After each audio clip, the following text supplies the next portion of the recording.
If you're looking for exclusive content, please don't look any further than joining the Trap Talk Patreon family. Some of the best reptile keepers in this industry are part of the Trap Talk Patreon family. As soon as you join the Patreon family, you connect to a Discord. You can also tap into an Instagram group chat, connect with some of the most diverse keepers we have in the reptile hobby today. Shout out to my Patreon members and be ready for Trap Fest 2026. It's going to be one of the biggest events yet. Find all information again in the very first link in the description below. And again, thank you so much to all my fellow Patreon members out there. Cheers!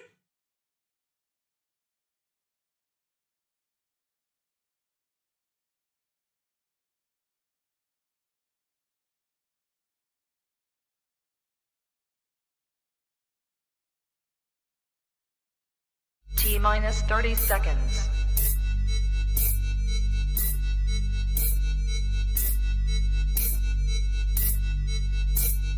T-minus 20 seconds.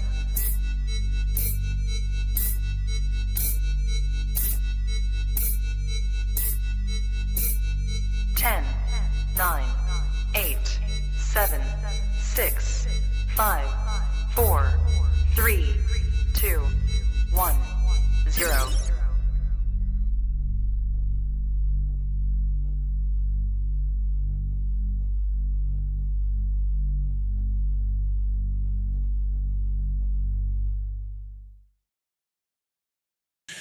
Trap Talk Reptile Network, coolest reptile network in the world. Episode 749, new breeder recap episodes with my boys, man. This is going to be a fun one.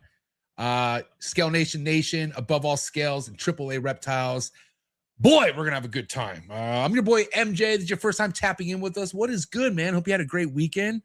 Hit that like button, hit that subscribe button, smash that notification bell, select all.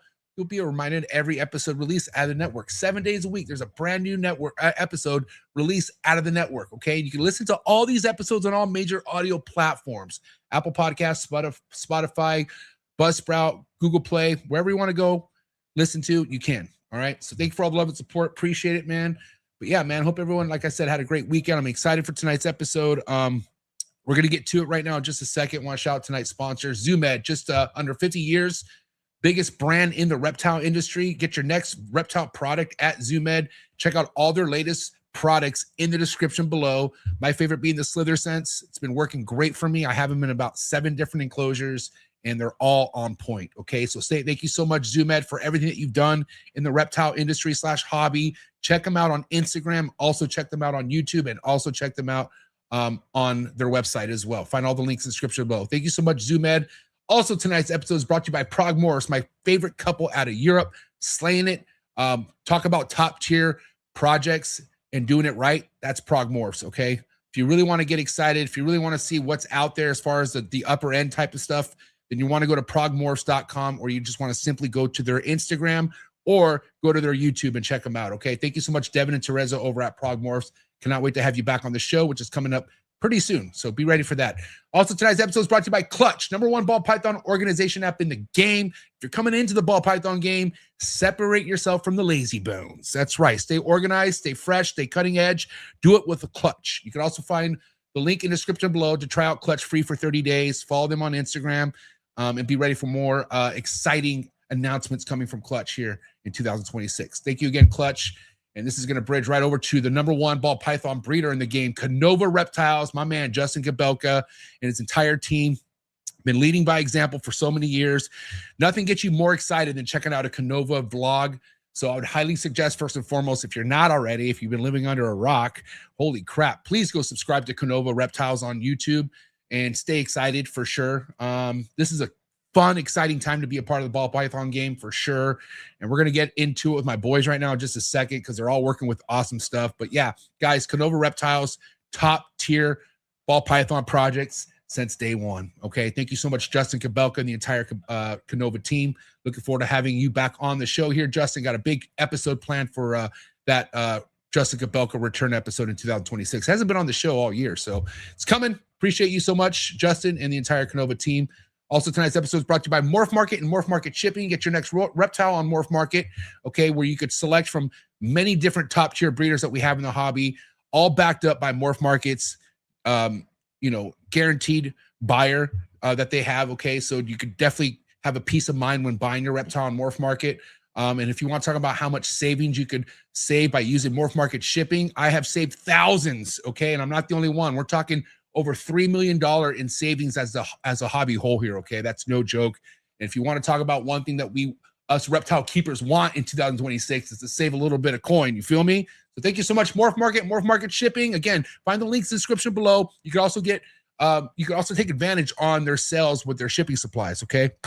I got a lot more boxes sent in because I got some heat being sent out tomorrow and all through Morph Market. That's right. Again, thank you so much, Morph Market and Morph Market shipping. Last but not least, shout out to Jersey Guys Balls, Brett and John, killing it.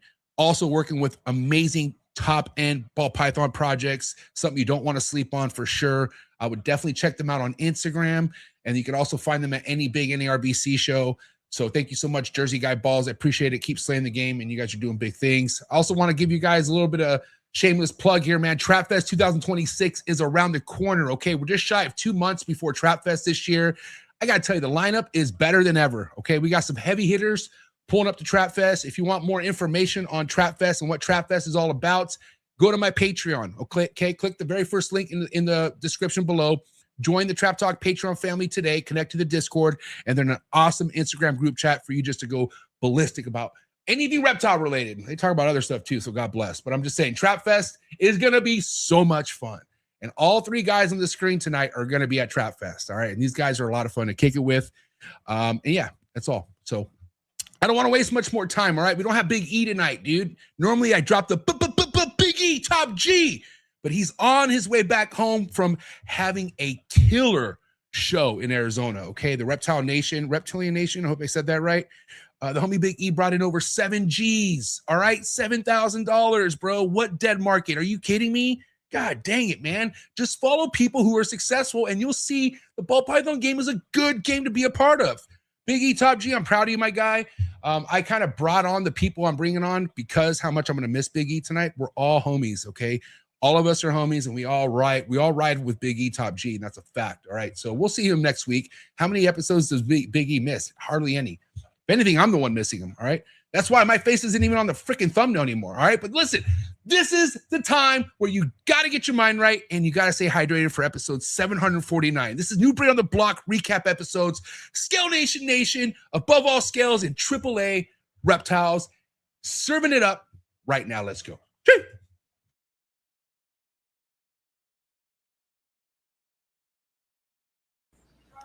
You ready for do more in the future? Trap Talk podcasts? Yes. Man. Only Trap Talk. Exclusive. Yes. Exclusive. Oh. So stop calling us. Rub the spot, get the club to pop. When I come up with the crop, gotta love it or not. I'm hot from the hop to the rub the spot, get the club to pop. When I come up with the rub the spot, get the club to pop. When I come up with the rub the spot, get the club to pop. When I come up with the rub the spot, get the club to pop. When I come up with everybody, we do it. Everybody, we do it. Do it. Do it. Do it.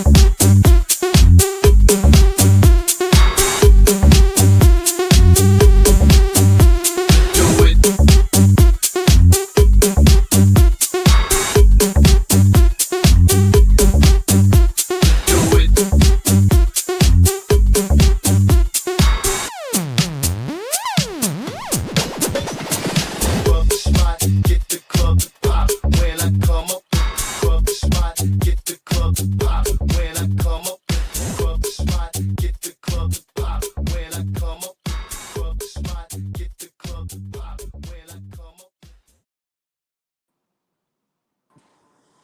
And we are live, boys. Episode 749. What a panel. Oh my God. Look at this. This is going to be fun.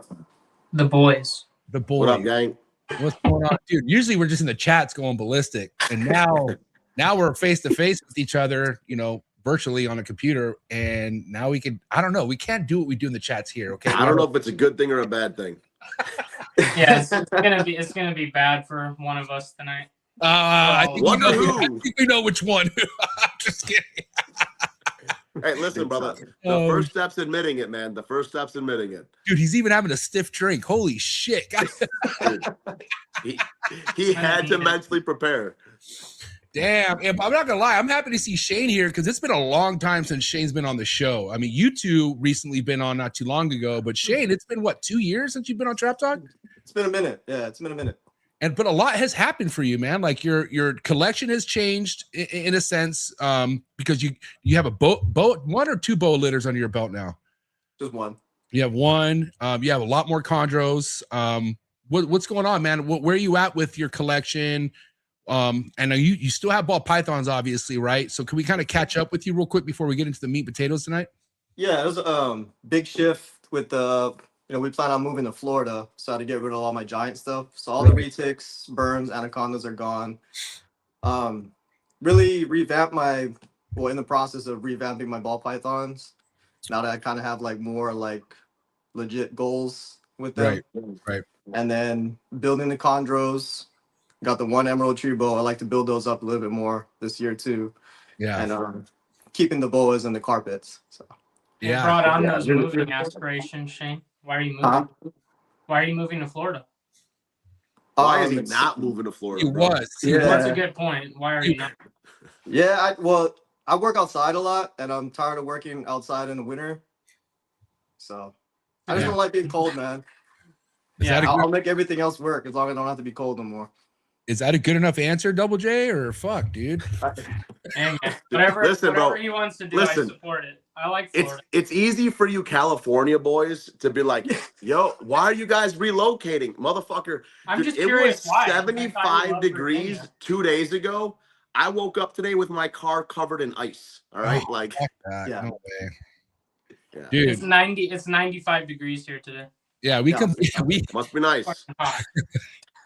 Yeah, it's funny, dude. I talked to my couple of gym buddies, like how like our complaints here in SoCal are not like the typical complaints motherfuckers like you, Greg, and Shane deal with, like real winters, real seasons. Like we just have hot days that fucking suck, but that's about it. I mean, and when we say hot, it's like, even though, I mean, it's a little bit warmer where Double J's at, but 90s down here really kind of feel like low 80s, mid 80s, because we have a wind. Like we get like a wind flow. It's not like fucking dry ass Texas fucking heat. You know what I mean? But again, dude, I've traveled a lot and I've been on the East Coast. I mean, my whole life I've traveled to the East Coast. I know what that cold feels like. It sucks. I can't do cold. I break down. I can't function. I really can't. I don't really mind the cold, right? Like if it's 30 degrees and there's snow on the ground, at least there's purpose, right? Like it looks cool. The kids can play outside, you know, whatever. This fool's in denial. No, but dude, there's no fucking purpose. It's not even like that anymore. Like when I was a kid, we'd get like 2 or 3 feet of snow. You could jump off your roof. You could do whatever, right? Yeah. It's literally so cold in Chicagoland now. We don't really get snow. If we get snow, it's like what Carly was complaining about during Tinley. It's like a flurry with like a quarter of an inch on the ground. It's been so cold that our winters now are like 10 degrees, negative 10 degrees. That's the shit that I just can't handle anymore, you know? If it wasn't for having so much family out here and, you know, my kids being the age they are, I'd be gone for sure. But hold on, Greg, you fucking own a gym or you mainly work inside a gym? Okay. So you're not working like Shane's working outside. No, Shane's got it worse than I do. I'd be gone for sure. 100%. Yeah. If I was out in the elements every day, I love my family. I'll send them a postcard. I'm gone. Those plans to move to Florida are no longer, right, Shane? Or is you still maybe doing it? No, I'm doing it. It's just things got put on hold after that car accident. Oh, that's right. Holy shit. Yeah, we're working it out. It'll buff out. It'll buff out. Florida's no joke too. When I was out there for Daytona a couple years back, when I met you and Big E for the first time, dude, it was hot as shit. And you didn't even go down to southern Florida. In Miami, it's worse. We were like, it was actually not that bad in Daytona compared to what it is where Big E lives. Okay. Yeah. It's so sticky. You ever hear my story about my joint sweating? That's how fucking hot it was outside. No. That was drool, bro. That was drool. No, it wasn't. Actually, it was my eye sweat, to be honest. It was fucking something.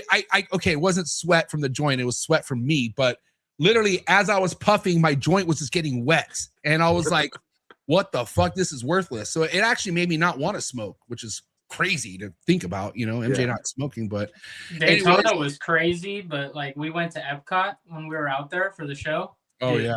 There's no shade at Epcot. Like when you're walking around, seeing all the different worlds or whatever they call it. No, it doesn't matter if there's shade, man. The humidity in Florida is what knocks you out. It's not the heat.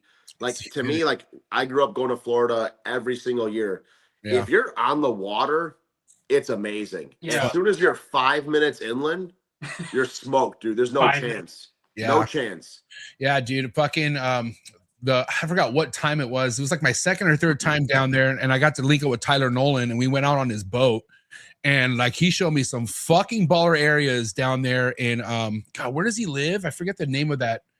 It's a real bougie fucking part of Florida. Like we're talking like the houses are on the water, right? Yeah, bro. We're talking like huge fucking landscapes, and like they are just humongous houses. Like I can't even think what it costs to have the window cleaners clean these fucking windows. That's how big they were. But I noticed, like, if I ever do live in Florida, it has to be on the water. Like, it has to be, even though you're probably going to get wiped away from a fucking hurricane.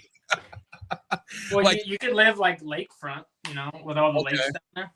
Yeah, well, to be honest, though, like, I think MJ has it the best where he's at. I think San Diego is, like... Oh, yeah, San Diego is so temperate. That's the area to be, you know? Year-round, the weather's beautiful. You're not far from water, you know, no matter where you're at. There's mountains. Like, it's gorgeous. I feel like people don't believe me sometimes. And I'm like, dude, and I get it. You know, I do have a big mouth and I talk about a bunch of other things I'm so great at. You pay for it. Yeah, San Diego's ridiculous, bro. Right now it's $6.80 a gallon. Wow. LA's $8 a gallon, bro. Which is fucking crazy. $8? I thought it was crazy where I was at. It was like $5.98 or something like that. Oh, the homie Dennis. Yeah, but you got that EV, bro. You're good. Yeah. The truck. Shit. Every now and then I just pay attention for the truck. Yeah, the gas is no joke, dude. But so you know, before we kind of get into these topics that I have, Shane, you stuck around and kept ball pythons for a reason, and I want to know like what the projects were that made you feel like it was worth holding on to or pursuing. Can we kind of use that as a bridge into what we're going to talk about tonight? Sure. I really like a lot of the dark stuff, like all the GHI stuff when I first got in. Yeah. Outside of that, I wasn't sure where I wanted to go with it, but I really been getting into like the puzzle and true ghost stuff. I've always liked Ultramel from Brock. So I'm going to be really working the true ghost puzzle stuff. Got some DG going into that as well. Ultramel puzzle, Ultramel clown stuff. Picked up a sick Cypress Ultramel clown from Krista, Neurify Exotics. Yeah. You robbed that poor girl, bro. Yeah. He's asking to get robbed, unfortunately. Yeah. Short subject. I'm sorry. Got a couple Ultramel stuff from Marshall. I'm going to be putting him too. So I don't have a lot of projects. I'm trying to narrow it. Yeah, narrow down the number of ball pythons I got, but I really like the projects I'm working now. So. True Ghost puzzle is going to be nasty. That sounds. Yeah. I couldn't agree more. You have Exantic already in your projects, Shane? Yeah, I got a few, and then I got a VPI Exantic het puzzle, het hypo male, ready to breed. So that's gonna be one of my big males for this coming season. Yeah, badass. And then remind me, Greg, do you have Exantic stuff or no? I do have Exantic. Yeah, I do have Exantic. What line do you have? VPI. Sick. And then you have Exantic as well, right? Double J? Yeah, VPI as well? Mm-hmm. God damn, I'm the only one behind the curve here with fucking Exantic VPI shit. But I'm on fucking the villains fucking bumper, dude. Amelia knows where I'm getting my True Ghost shit, and that's from Big E. But let's talk about Exantic stuff is ridiculous. Well, let's get to that topic, guys. Like the line of something in this hobby, right? When it comes to purchasing a project, how much does a line matter to you guys? Whoever wants to go first. Like when it comes to you, for instance, looking for an Exantic project, like why would a line you guys think would matter to that project? Because some look like shit. Thank you. Yeah. I mean, it's literally as simple as that, man. I mean, there's good and there's bad in everything, right? Everything. So I mean, like, you know me, like I'm a big DG lover, right? Like, yeah, there's amazing quality desert ghost stuff, right? Like you can see a DG clown and you're like, wow, that animal is just vibrant. The contrast is amazing. The blacks are super black. The yellows are almost a dark goldenrod yellow, you know. And then you look at some, I'm talking hatchlings that you're like, is that a DG clown or is that a clown with a really, really big het influence, right? You know, so I think really picking and choosing where you're getting your stuff from makes a big difference, because those genetics are what you're breeding down into all your animals, you know? Yeah. What do you think, Shane? No, I agree 100%. I'm been very picky about where I be getting certain genes from. Yeah. Double J, you good? Yeah, I don't know what happened. I got a phone call and it booted me. I don't know what happened. Jesus Christ, bro. Put on fucking do not disturb. I just did right now. I got you. Damn it, Double J. Was it the Oscar Mayer truck? He was eating a hot dog.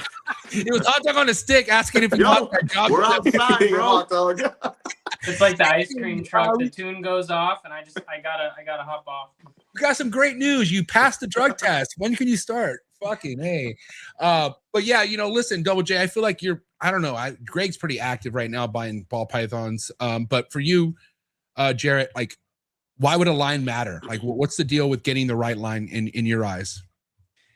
My project goals are all long term. So if I start off with a shitty project, I'm, you know, or a shitty line of something, I'm in trouble. Because I'm looking 5-7 years in the future, sometimes even 10 years. So if I start off with a, you know, shitty byproduct, my end product is going to be garbage. So I have to be super selective what I'm buying. A good example is like the Xanthic stuff or like hypo. You know, when I'm looking at hypo, I'm like really picky as far, like I'm looking at an animal right now I'm thinking about buying. I think quality matters when you're trying to develop a project, or where you're at as far as where I'm at, because like I said, long term, what you start with is what you're going to finish with. That's going to be a part of the combos that you're making. So I agree 100%. And to what Greg said, you know, how it matters in everything. Like DG, most importantly, like, you know, here's there's the some thing. shitty DGs out there. There's some, but then there's some DGs where you're like, why would this be $500? This doesn't make any sense, because how great quality some of that DG is, and that's the DG worth working or having. You know, I like to give you guys shit about how much hypo needs to be involved with DG, and that is true. But I feel like there are some line of DG, bro, that are just so crispy. And I think people need to pay attention to that. Because again, like DG clowns will be $500, but once you have blackhead, once you have another cool gene, even chocolate, like a nice line of chocolate in a DG clown, it becomes a whole different value, bro. Like everything skyrockets. And you recently, right, Greg? You got that awesome fucking chocolate clown. What did you get from Miguel? I got it's a chocolate black pastel DG clown het hypo.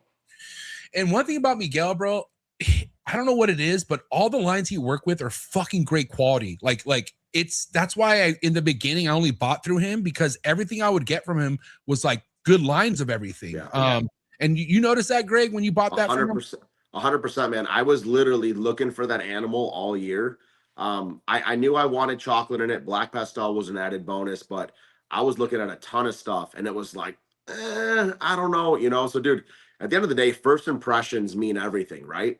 So I want to look at an animal, and I want to look at it and immediately be like, that's the one that I want.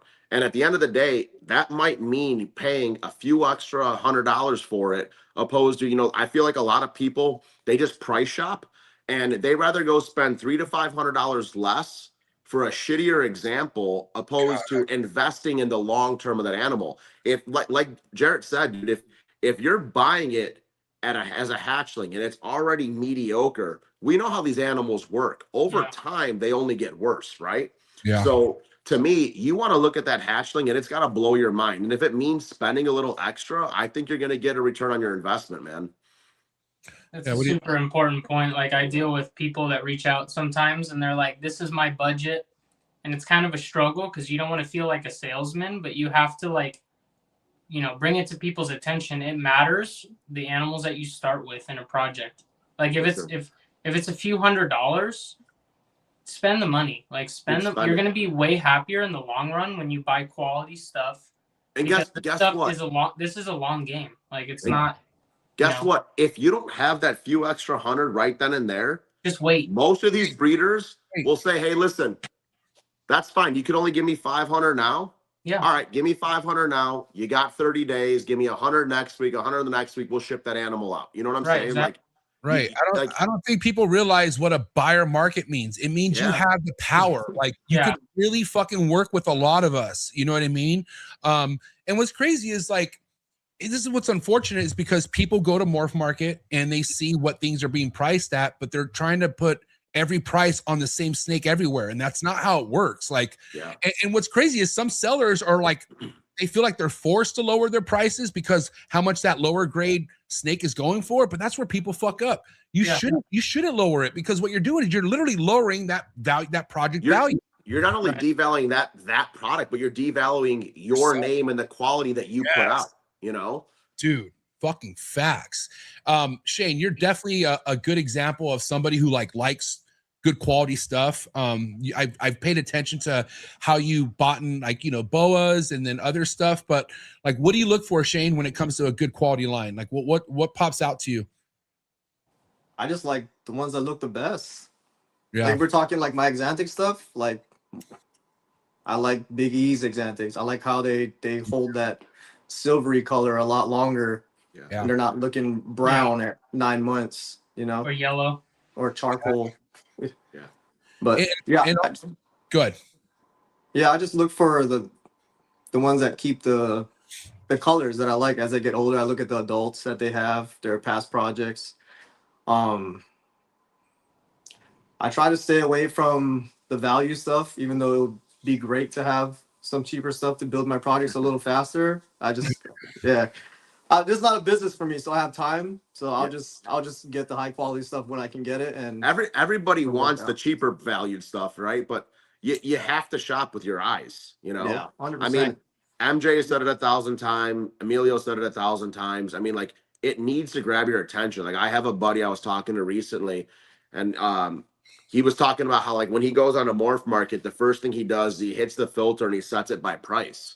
And I was like, fuck that, dude. Like, that's the worst thing you could do. You know, I'm like, what if something is literally $100 out of what your price range is, but it's a way better example? What I do on Morph Market is I'll type in the genetics I'm looking for, you know, and I'll put in my hats or whatever I'm looking for in the project, right? And I'll scroll and I'll try and not even look at the number, and I'll look for a picture that like stands out to me, and then I'll hit that picture, and then I go from there, you know? Yeah. It's a delicate balance of understanding like how to not devalue a project, but also how to get compensated for the work that you're putting into that project. For like sure. That Sunset, that adult breeder, I have nothing to go with her anymore. I already have her upgrades. So I put her for sale, and people were watching her for a long time. But as soon as I marked her on sale a little bit, immediately I got an inquiry. So it's like there are people that are watching your stuff that are just waiting for that right price point. So it's you could put something up, but I mean, it's really hard to price ball pythons. Like, I know you just did the vlog, MJ, on for the Morph Market channel. There's so many little like tricks to the trade as far as pricing it, as far as ball pythons go. I don't know, it's tough. Like, there's too many different scenarios. There's adults that are proven breeders, babies. Then you have to take into account quality. Like, that's why I admire these two guys, because they're ultra patient. Like, these two guys will hold out on you forever. They know what they want. They're going to wait until they see what they want, and they'll buy it. And I think that's the right thing to do. I mean, there's pros and cons, right? Because you might be moving slower in a project, but like, you know, like Shane already said, like, this isn't my main thing. You know what I mean? So like, I'm not depending on making those hatchlings this year to keep my roof over my head, right? So I could be a little bit more selective about, you know, all of us can. We could all be a little bit more selective about what we're buying right now. Yeah, 100%. And I think that's important, is people have to realize that. Stop chasing everybody else. Yeah. And you know, there's one thing about trying to stay relevant, to be ahead of the curve. If, you know, you're, you know, in a brand new project, you know what I mean? Like the stuff you're doing with Sunset and the stuff you're doing with Monsoon, you know, but at the same time, that doesn't mean that you have to be impulsive with it. You know, you still want to make sure that you're pumping the brakes a little bit, and you're not being stupid and missing opportunity, but you're at least patient enough to wait for that good opportunity. You know, what's the point of jumping into a project just to be in it? But everything you put out is going to be half the quality of all the other guys in the same project. You're just going to make great animals. You're going to fucking sit on them.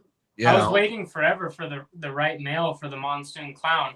Dude, you've been talking about finding that male for almost a year, bro. A year. You know? I was bugging Big E for a year. Hey, what do you think about this? What do you think about this? Hearing different things, waiting.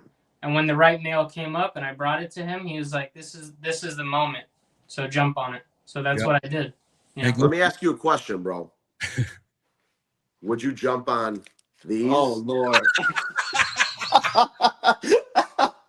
How long have those been in your pocket? Bro. Jesus, you're going to get me excited, bro. Hey, stand up, Jay. I'm going to see something. Real question, bro. You got to choose that monsoon clown or these 7 Hebrew nationals. What are you going with first?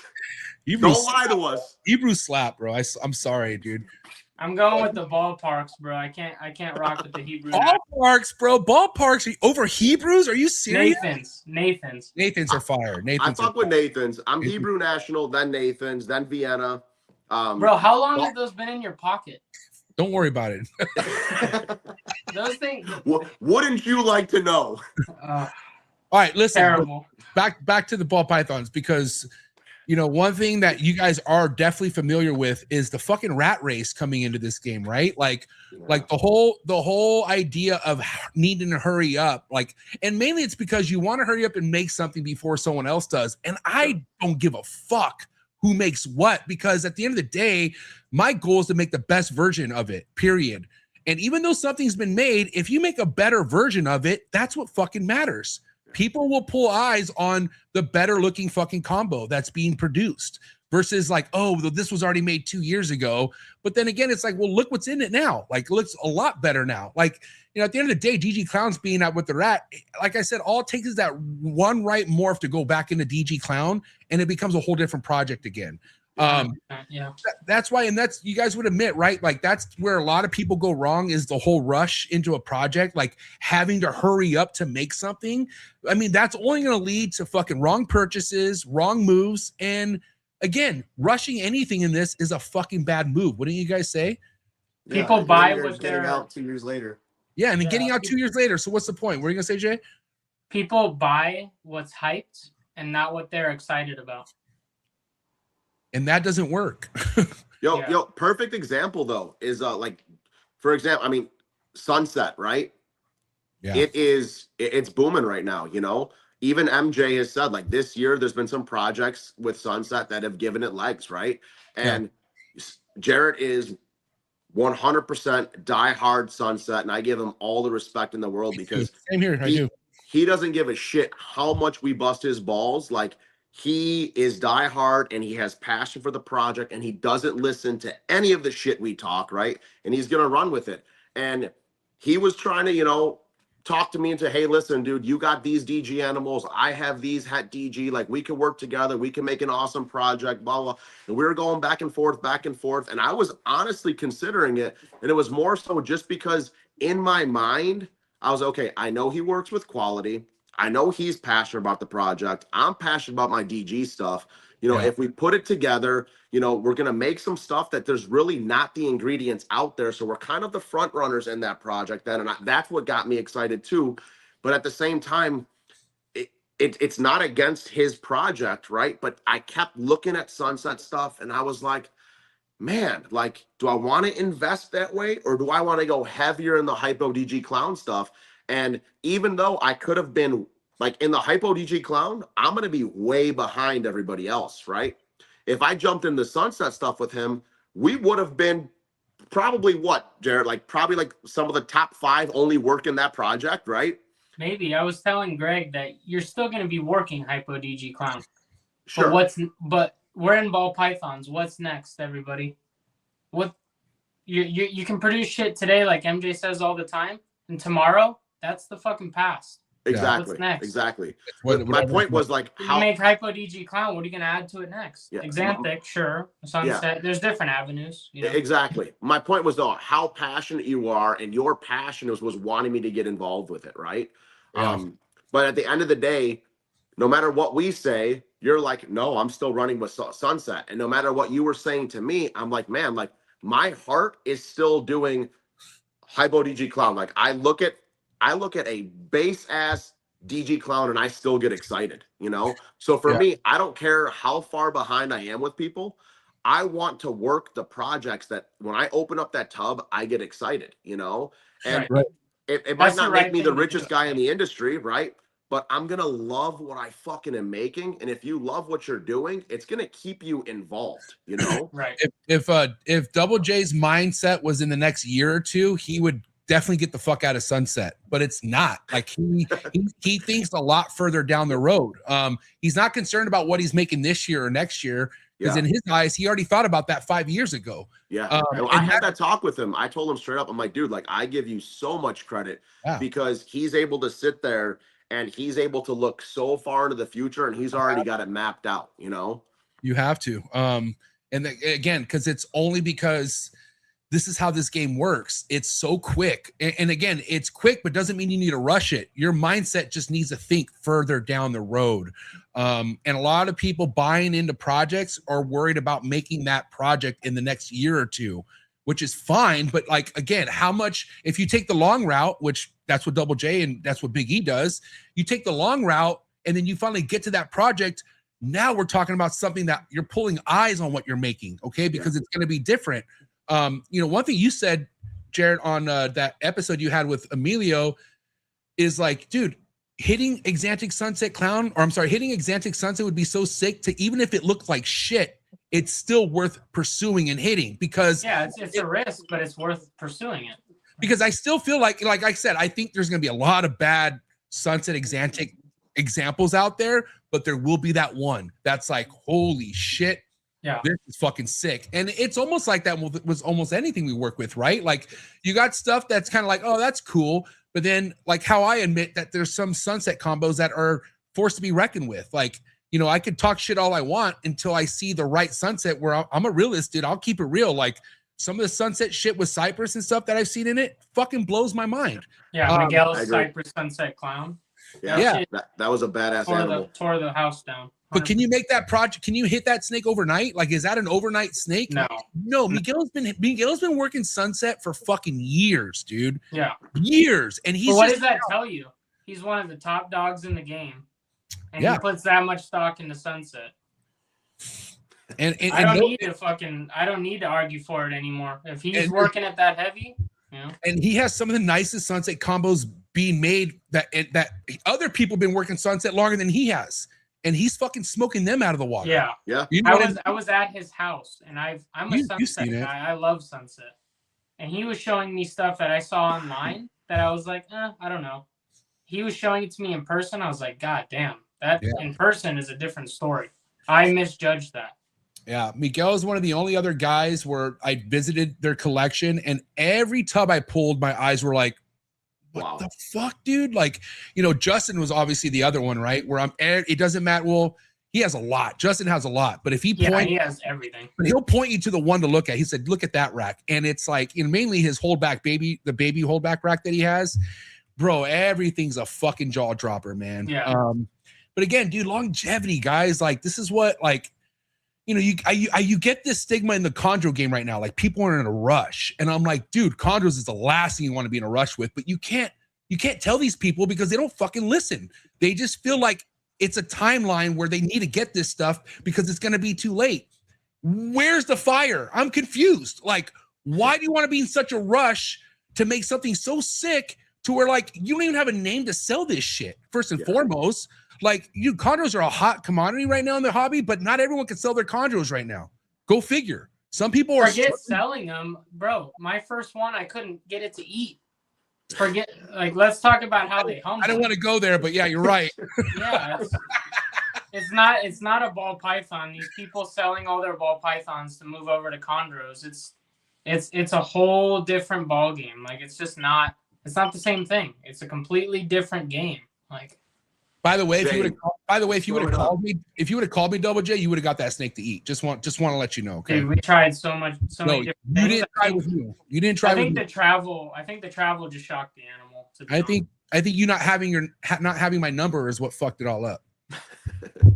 Hey, pal. Shane, how many chondros are you up to? I have 5. Not enough.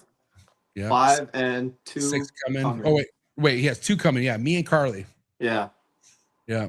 I told Shane, if you're gonna buy a yellow Neo, it can only come from Carly. And he was like, all right, cool. So Yeah. she has the nicest yellow Neos in the game right now. She got some nice yellows. She does. Probably more. So I'm the only one here without a chondro, huh? We're not there at that topic yet, but we'll get there. Don't worry. All right. All right. No, but okay, I want to kind of get to this next topic, purchasing smart. For anyone out there who has been looking at the market, looking at snakes, at what point do you feel like someone should pull a trigger on the snake they want? Like when is it enough for you to be like, fuck it, I'm in? Let's go with you, Jay, because you buy more than any of us here. So what do you what? I don't know, either you or Greg. I think me and Shane are the only fucking normal ones here, but go ahead. I don't know if it really excites you and it's not a purchase that will place financial strain on you, your relationship, your responsibilities. I think that's number and you're one. passionate about it, do it. Yeah. But what about from who it's coming from? Does that matter to you? Honestly, I'm stuck between buying from people that are, because I had one really bad experience recently.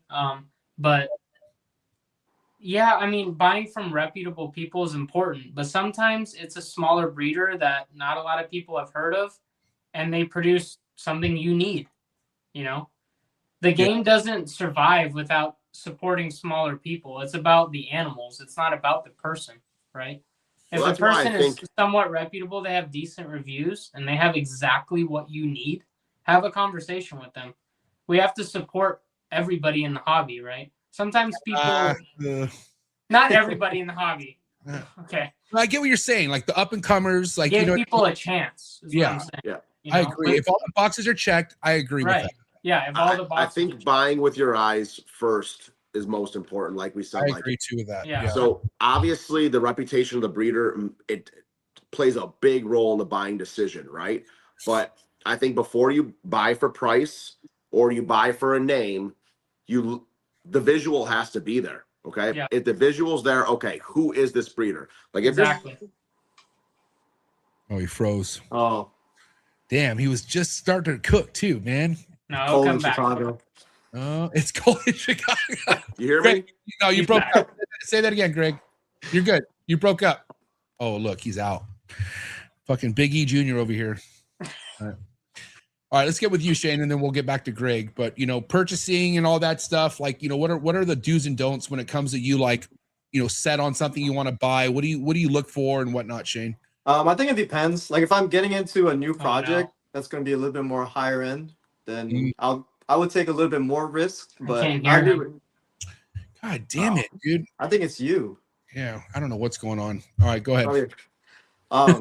Yeah, I'll take a little bit more risk if I'm like trying to get into a new project. It's gonna be a little bit more expensive, but no, it's not worth putting anything, extra financial strain on me to pick up some new ball pythons. Greg, can you hear Shane? Yeah, I got you. My bad, guys. Okay, you're good. You're good. This guy was all fucked too. All right, but go and talk about what you were talking about, Greg, before you got your connection got messed up. So I don't know what you guys heard, but what I was saying is buy with your eyes, right? Like I can go scroll on Morph Market. I'm going to look at what jumps out at me first, right? Granted, there's people like Canova or somebody like that where right away whose animal is theirs just because their name's in the background, right? Yeah. Right. But first look at the visual. Then from there, do a little bit of research on the breeder. If it's a high-end name, if it's somebody who just got into the game, look at the reviews, do your homework, but don't just buy from somebody because of their name, because like we said earlier, there could be somebody who it might not even be a discount. It might be the same damn price, but the quality might be better, Yeah.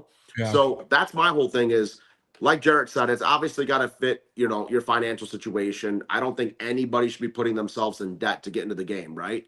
But if finances are in check, if it makes sense for your project, first and foremost, go off the visual. Does this make sense for my project? How does this animal look?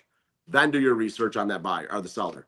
Yeah. And shout out to Morph Market. They have the buyer protection guarantee. I think that strengthens, the buying possibility or the purchasing power for buyers to support smaller people. Because like right now, I'm a smaller breeder. Like I'm newer to the game as far as production. I'm only a few years in, but you too, Greg. Like someone took a chance on me, someone took a chance on Shane, someone took a chance on you, and once upon a time, someone took a chance on MJ too. Yeah. We're all new at some point. You know, someone has to take a chance on us.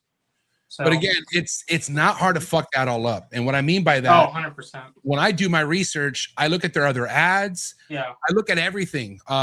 One thing, if you pay attention to, not everyone, but you have somebody who like to leave certain genetics out of a combo that's on. Yeah. And again, like that's a red flag to me.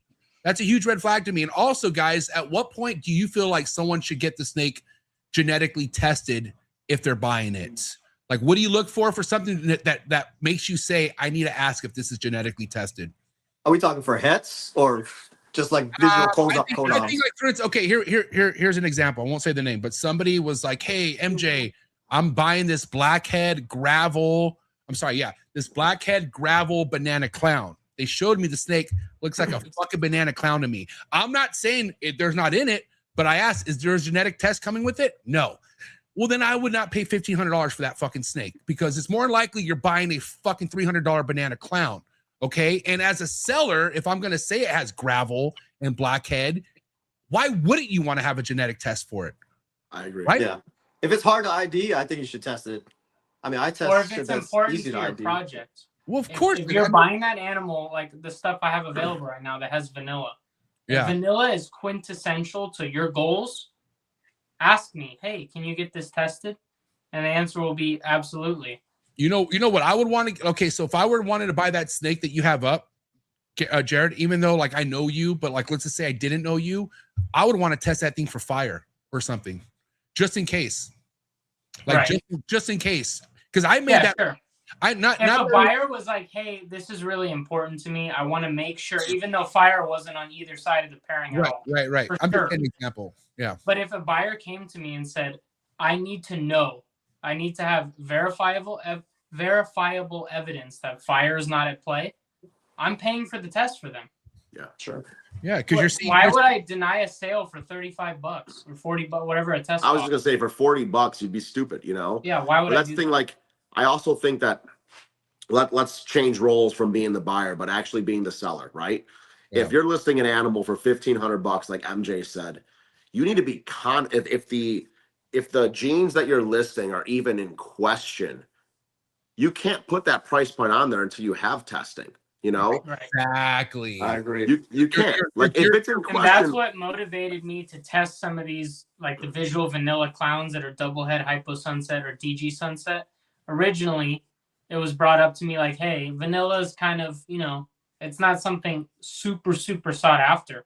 But to some people, it may be important. They may be going after vanilla cream. So they need to know it's vanilla. Dude, so that's what motivates me to be like, let me test those animals now. Even though I'm fairly confident, If it's a $200 animal and you're like, maybe it has yellow belly in it, maybe it doesn't, okay? Put it in parentheses, see what what people whenever I'm not sure, I list possible, right? 100%. But if you're trying to put a snake up there for $1,000, $1,500, $2,000 plus, and looking at that snake, as the seller, it might have blackhead in it, it might not have blackhead in it. You can't charge for blackhead. Either lower the price and put past blackhead, or ask the price you want after you've already put the proof out there with the testing. Right. And that person sent me that snake because guess what? They're looking for blackhead stuff. They're looking for gravel stuff, which is fucking awesome. Or they're looking for the recessive potential, but the animal has vanilla or some other gene that they weren't specifically looking for, but it's an add-on. It makes it more valuable, so they're paying more money for it.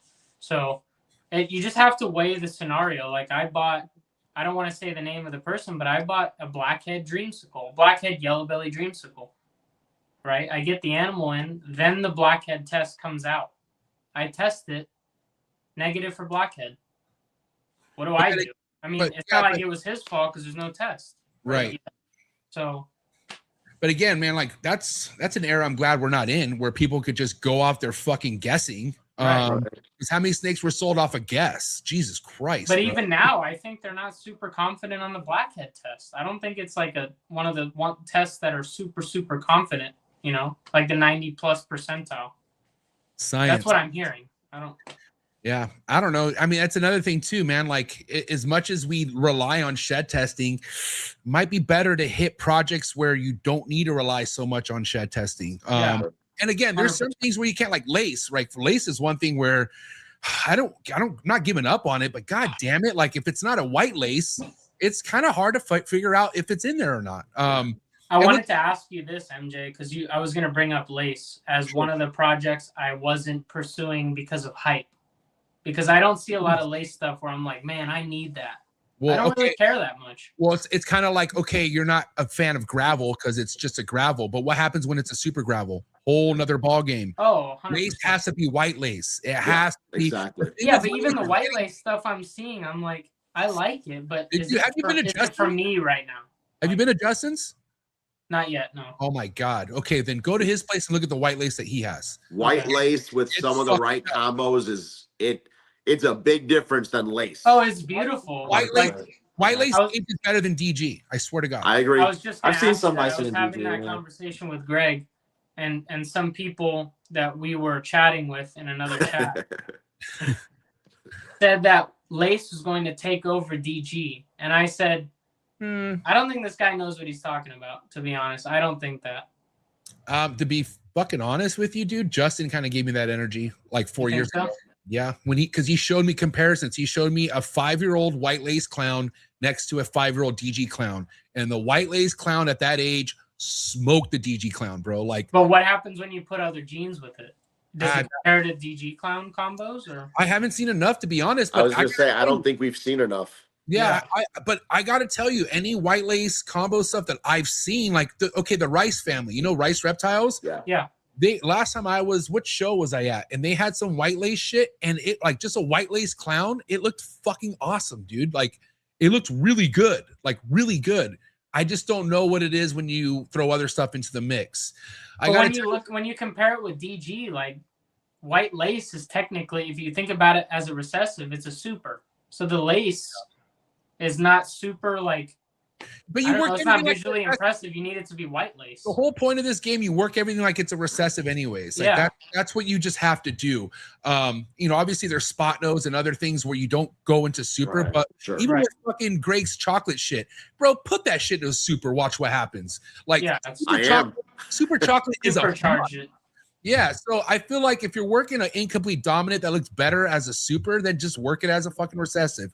That's all that matters. And lace is just a dicey one. Lace reminds me just like gravel and asphalt. Like you're not going to get all excited off a fucking normal looking asphalt or a gravel because you don't even know what you're looking at. You have to look at the belly for trackers. You know what I mean? But when you put it back into each other, it becomes a different snake. It becomes fucking so fucking appealing, you know? But again, long game. You got to think of the long-term game. And there's just so much lace stuff out there where it's like, I don't know, you know, like without a test, how can you even put lace into the fucking description, you know? Right. That goes There's too much surrounding the project where I'm like, I would much rather buy a crazy hurricane animal and just avoid the lace. Like there's other shit that I like more. I don't know. Yeah. Okay. What's up with the, I know this is an old topic, but I'm curious, you know, back with the trick hurricane stuff, as much as there's proof out there that Hurricane just got changed a different name in Europe, it has not fucking devalued the project. I don't think. No, regardless of what you name it, it's amazing. Because I think, to be fair, Hurricane is a better line of trick. It's like Banana Coral Glow, right? Like I never understood that, dude. Bananas and Coral Glows were exactly the same. They're the exact same. People somebody produced one, they line bred it. It was a little bit nicer, and they decided to give it a new name. Now, as other people start breeding it with other shit, the quality starts to go anyway. So is your trick Hurricane? Is your Banana Coral Glow? It's all the same shit. That's the way I look at it. Banana and Coral Glow, it came from different people. I may be wrong here, but I think. But so did Trick and Hurricane. Yeah, they may have thought they had something different, and then they realized, oh, it's the same thing. They produced something that was a little better quality, so they thought they had something different. Right. But it's the same. I only wear Coral Glow. Oh god damn it, Shay. Coral Glow, no freckles. Hold on one second. I gotta tell you one thing though, man. You're only tricking yourself if all your shit's labeled Trick and not Hurricane at this point.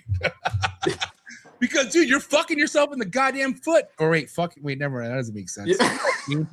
It's not good. It sucks because if you put anything trick out there, it doesn't really sell, you know, or you have to go really under hurricane value, you know, which is very unfortunate. It shouldn't be like that, but do you think we should, as a hobby, just pick a name and stick to it? That's what I wish they would do that for a lot of things. 100%. We should do that for a lot of things, like Coral Glow Banana. What a ridiculous fucking thing. Like, there's so many. Orange Dream Scrambler. What the fuck's going on? You know what I mean? How do we, as a hobby, pick the name? Morph Market. We should all vote on Morph Market.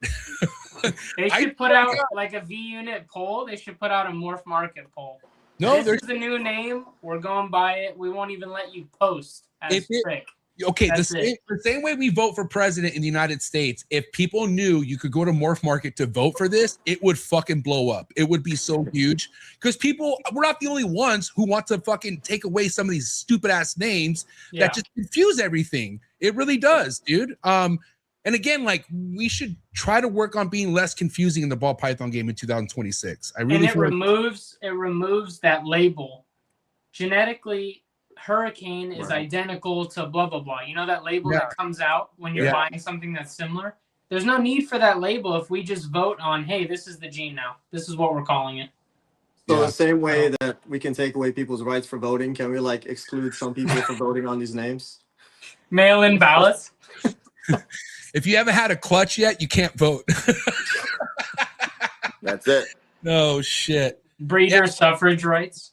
But again, like, I don't think Darian wants to be involved of eliminating a name that is majority voted to eliminate. You're still going to piss somebody off. Yeah, someone's going to be upset. There's going to be somebody so freaking mad that you got rid of that name because it's their name. Like, they don't like chocolate. They like Raven. You know what I mean? Or something crazy like that. But it's the vote. Like, it's what everyone decided. You know, I don't think that's a bad idea. I agree what you're saying, but there's also a vote for president, and things get ugly when it goes the wrong way, right? So Darian, being in the position he's in, he doesn't want to take all that heat, you know? Yeah. Right. Takes enough heat. Maybe we'll just stick with the identical labels for now. Yeah. Trick and Hurricane, identical. Well, okay. How often do you guys find yourself explaining something like this to a customer?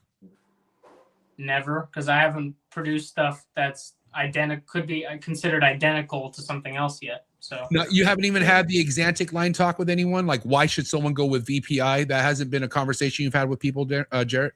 No, because the stuff that I produced in the VPI that was visual VPI, I held back. I only sold a triple het.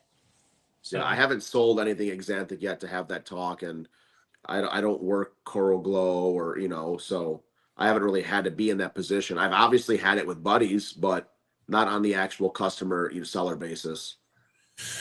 People say, like, sell it as what you bought it as. You know, like, if you bought it as a Coral Glow, list it as a Coral Glow. Like, it's babies, but I don't think that's what Shane's always said with his Coral Glow. I bought it as a Coral Glow, so it's a Coral Glow. JD works Trick. He doesn't work Hurricane. So he says, hey, I bought all my Hurricane stuff as Trick, so it's Trick. I'm listing it as Trick. So now, what if I bought a snake that was it as Hurricane? Probably not. If it's identically the same, what, like, who are we fooling? You know? Yeah. He could literally just say, "Oh, this is Hurricane." That's what I would bat an eye. Yeah.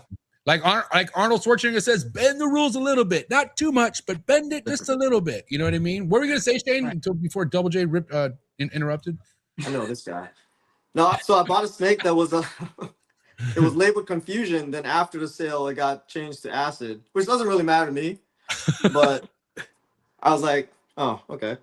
Yeah, I bought Acid. You know what I'm saying? So, like, does it really matter at that point? I like both those names, and I could have sworn until someone put me on game that they were completely different projects, but they're really not. They're the same. Dude, so I think you're right. They're both badass names, but I do what Emilio says. I just say Confusion/Acid. Done. You know? Confusion and Acid are weird though. Like, people put just as much stock in Acid as they do in Confusion, I think. A few years ago, they put more stock in Confusion, but now it's like, I don't care. Acid's the same. I like Acid too. Who remembers Enhancer? Remember, enhancer was another form of DG. Yeah. Where do you ever hear enhancer anymore? You don't. I think I've still seen a couple Canadians ads Really, with yeah. enhancer on them. They had to be Canucks. They has to be Canadians, dude. Those are the only fucking ones who are still labeling anything enhancer. And again, not selling it. I promise you right now, no one's buying an enhancer. Okay. And again, like we were hearing a lot more enhancer stuff in 2018, 2019, like a lot. Yeah. But even back then, people were like, "It's DG. I don't care." Right. Like, I mean, because that would make life easier for not only like people out there who looking, but for yourself. Like again, I'm pretty stern about the Trick Hurricane shit. I think Trick's a cool name, but at this point, Hurricane took over. Just switch it to Hurricane and make your life easier. To all the listeners, just list your shit as Hurricane moving forward.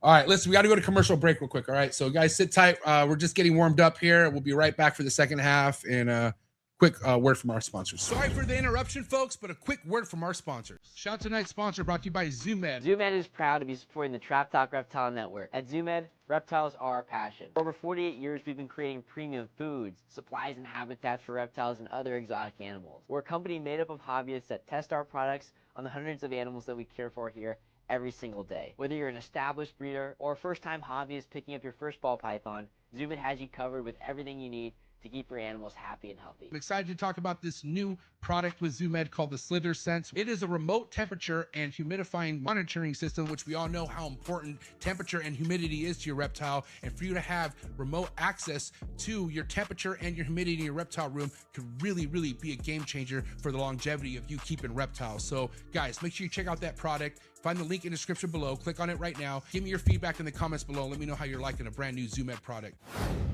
Shout out to tonight's sponsor, and that is Jersey Guys Balls. Father-son duo who are just slaying it in the ball python game. If you're into sunset, if you're into monsoon, if you're into puzzle, this is the page you should be following on Instagram right now. Jersey Guys Balls are invested in some of the highest and most exciting projects in the ball python game today, such as Tornado and many other genes like Cosmos. So again, make sure you go check them out on Instagram. You can also follow them on YouTube, and definitely go give them a follow on Morph Market. You can find all the links in the description below. And again, thank you so much, Brett, and thank you, John, over at Jersey Guys Balls.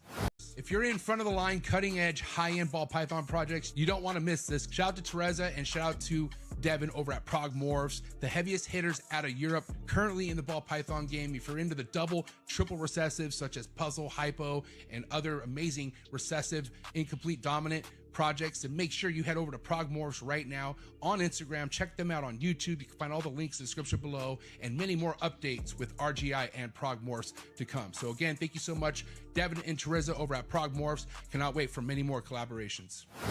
Shout out to tonight's sponsor, and that is Clutch, the #1 organization app in the ball python game today. Also, tonight's episode is brought to you by Canova Reptiles, the biggest world industry leading ball python company in the hobby, in the industry. So excited to announce this partnership with Clutch and Canova Reptiles. No name that needs an introduction. As you guys already know, if you're looking to invest with the best, Canova Reptiles is the way to go. And again, if you want to be organized, if you want to be ahead of the game, there's no better organization app in the ball python game than Clutch. Thank you so much to the entire Clutch team. Thank you so much, Canova and the entire Canova Reptile team. Please continue to keep doing what you're doing. Nothing but inspiration, nothing but excitement coming from Canova Reptiles and Clutch. And I'm excited to have more information to announce to you guys here in 2026. Thank you so much, Clutch and Canova Reptiles. Shout out to tonight's sponsor, and that's the one and only Morph Market and Morph Market Shipping. One of the biggest exciting things about the reptile hobby over the past couple years is Morph Market Shipping taking everything to the next level. Anything as far as reptile purchasing or selling needs can all be done on Morph Market's website. So I highly suggest you go check it out, especially if you're in the market of purchasing your first, second, or third, or fourth reptile. You can find a bunch of legitimate breeders on Morph Market's platforms. They stand very tall on representing the best breeders we have in the hobby. So don't look anywhere else when it comes to looking for your new reptile. Not to mention, if you're looking for aquatics or your next plant, Morph Market's a spot for you as well. Make sure you head over to morphmarket.com. And the best thing about Morph Market's platform, you could ship directly from their website with Morph Market Shipping. Morph Market Shipping has saved this hobby billions of dollars as a whole. I myself saved thousands with Morph Market Shipping last year due to their insanely cheap rates. So definitely go take advantage of these rates on top of the amazing customer service that comes along with Morph Market Shipping. Shout out to Darian and Zach, and shout out to the entire Morph Market team. So proud to be a part of this team. Thank you so much for Morph Market shipping and Morph Market, and so excited to announce new Morph Market features that are going to be hitting the reptile hobby real soon, like live sales on Morph Market. Thank you so much, Morph Market and Morph Market shipping. All right, we're back, second half, and fuck, Double J, was those ads streamlined enough for you? Jeez, dude. They were actually. Double J, I'm not gonna lie, bro. Like, you do say things that do get under my skin, but they're the truth. And I had already knew, like, dude, you can't have the same fucking. Sorry for interruption, folks. Like, I know, I get it, pal. I just didn't want to hear it from you. That's the fucking problem. There's nobody that pisses MJ off accidentally better than me. I mean, so I'm just. Wait, hold on. Yeah, you're right. No, you're right. You maybe some people, but they do it on purpose. Maybe. I don't know. Nobody's as consistent as you are. I'll tell you that right now. You're like Tony. Sure. You're like Tony Gwynn at the plate, dude. You're getting on base for sure, no matter what. So hey, I mean well. At least I mean well. Right, dude. I like friends like you. Like that's what I'm. Not a lot of people want to tell me the truth. I wonder why. But I was just gonna say, you know, as much as we give Jarrett shit, and he's on point, bro. As much as we want to give him shit, the fact that I can't hear Greg. Why can't I hear Greg? God damn it, bro. Can you guys hear me? I can hear you. Can you hear? Yeah, we can hear you. It's him.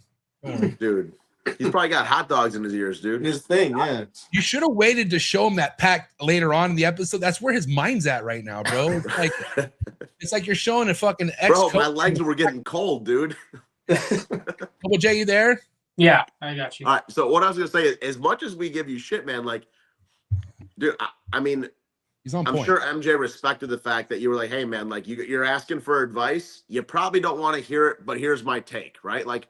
And honestly, like, well, I knew he wanted something because he created the chat for us, right? Even though he said that he knew it, it's one of those things that, like, you know what? It's not the biggest deal. Maybe it doesn't bother anybody. But then hearing it, one of his homies be like, yo, bro, this is the first thing that stands out. It's one of those things that you're like, shit. Like, I have that shit at the gym all the time where, like, there are certain things where I'm, maybe I should change this layout a little bit, you know? And I'm like, it's working, right? And then I have a buddy be like, yo, dude, like, shit's a little tight in this corner. You should probably move things around. I'm like, right. Fuck, dude. Well, that's why he's successful. And you got to do it then. Because even though he's already so successful, he's still looking for things. Like, how can I could always get better, right? We could always get better. And what did I do, Double J? I hit you up one-on-one. I said, thank you. I needed that because I was already like, again, like, I'm not trying to say I'm the busiest guy in the world, but it was just something that I kept pushing off because I was like, dude, I have to fucking re-upload all the episodes and just literally delete that part out of each one. It only took me like an hour and a half to do, but I did it all because Double J opened his fucking mouth. It's tedious shit that you think like doesn't really matter, but now that you hear it, it's gonna bother you, you know? Yeah. Right. Well, it's kind of like, dude, you had 4 sets and you're walking away after 2 sets. Why are you doing that? I know, Double J, you have no clue what we're talking about, but I'm just saying, like, sex? What? Finish. You guys do that? I have an idea of what you're talking about. Set of hot dogs? Like, what are we talking here? Holy shit. No, okay, but let's kind of get some more market talk in. You know, there's been a lot of noise. A lot of the noise comes from the cheap seats. That's a fact. But how much of that did you not pay attention to, Double J, in the last year or two? You see people checking out. You see people being very not open-minded, but very opinionated on projects or why they're leaving. And how did you either block that noise out or maybe listen and just not let it affect your work? I didn't have a choice. I don't want like negative opinions to affect like my passion and like my growth in this hobby and business. Cause like what my 2 choices are: hear the negative and quit, or hear the negative, decide what matters to me most and keep moving. Like, I'm obviously going to take that latter option, you know? Yeah. What about you? I have no choice. I can't quit where I'm at now. Like it's in its infancy right now, you know? What about you, Greg? Honestly, man, like, that's the kind of shit that drives me, right? Like, seeing other people get out, you know? I've been one of those that, like, why are you laughing? Hey, it's one like, less. Fuck yeah, I love seeing that guy fail. I see it as one less. Like, listen, it's not that I'm rooting for anybody to fail, right? But like, when I'm not saying their failure makes me happy. I'm saying it drives me to make sure that I'm making good decisions. You know, it makes me be like, I don't want to be that guy. I had so many people when I started getting into this being like, dude, why are you going to do that? Why are you going to spend that money? Like, you know, you're just going to take L's. And I know other people that were getting out of it as I was getting in it that I knew just from like the local reptile shows and stuff like that. And they're like, oh, dude, don't get in the ball python game and it's going to suck you dry and blah. Don't get excited, JJ. It's going to suck you dry and blah, blah, blah. And dude, it literally, that was like, all right, well, I'm going to prove you wrong. And that's why I was so slow about it. Like everything else I've done in my life, I was balls to the wall. Like, yeah, I'm jumping in. I'm going to fucking dive in head first and I'm just going to figure it out. Right. Ball python game. I've always kept animals, but I've never gotten to breeding. I've never had to sell animals, but I was like, wait, like, hold on. All these people are getting out. All right. Well, why? They were obviously passionate about the animals. What mistakes did they make? And it could be a life change. It could be a death in the family. Like there are reasons. There's like, relax, dude. Daytime Emmy over here. Fucking. Yeah. There's obviously those one-off extremes, right? Yeah. Right. Yeah, no, but my dog got most of them get out because they're fucking up. They're making the wrong decisions. 100%. And that's what drove me to be like, all right, like I'm going to join some Patreons. I'm going to learn from people that are successful with this. I'm going to not be like I am with most things and try and be a fucking know-it-all. I'm going to sit my ass in my seat. I'm going to watch. I'm going to observe. I'm going to take notes. And then I'm going to make slow moves, learn from my positives, learn from my negatives, and keep stepping forward, you know? Right. And I still have people that are still active in the game that are like, yo, why are you getting involved in those bigger projects? And, you know, they're too expensive and blah, blah, blah, blah, blah. But you know what? Fuck you. Like, I'm already doing better than you are. I'm already selling more animals than you are, you know? So but it's like, Greg, I feel like the easy way just isn't for you. Like, I don't think you pursue things that look that easy to you. Nah, man. That's boring, bro. And that's the thing, though. Like, a challenge excites me. But again, I'm not going to be a challenge and be that guy who goes and drops 6 figures and be like, let's figure it out, right? Oh. I'm gonna be a little bit more educated about my approach, right? But at the same time, I'm not going to just not do something because other people are failing at it. If I love it and I'm passionate about it, I'm going to take my time to learn and I'm going to keep going, you know? Yeah. And before we get to Shane, like, you know, we talked about like, don't financially strain a purchase. Well, that has so many fucking reasons. And one of them is like, why do you want to be stressed out before you even could breed the snake? And also like, what makes you think the snake will breed for you?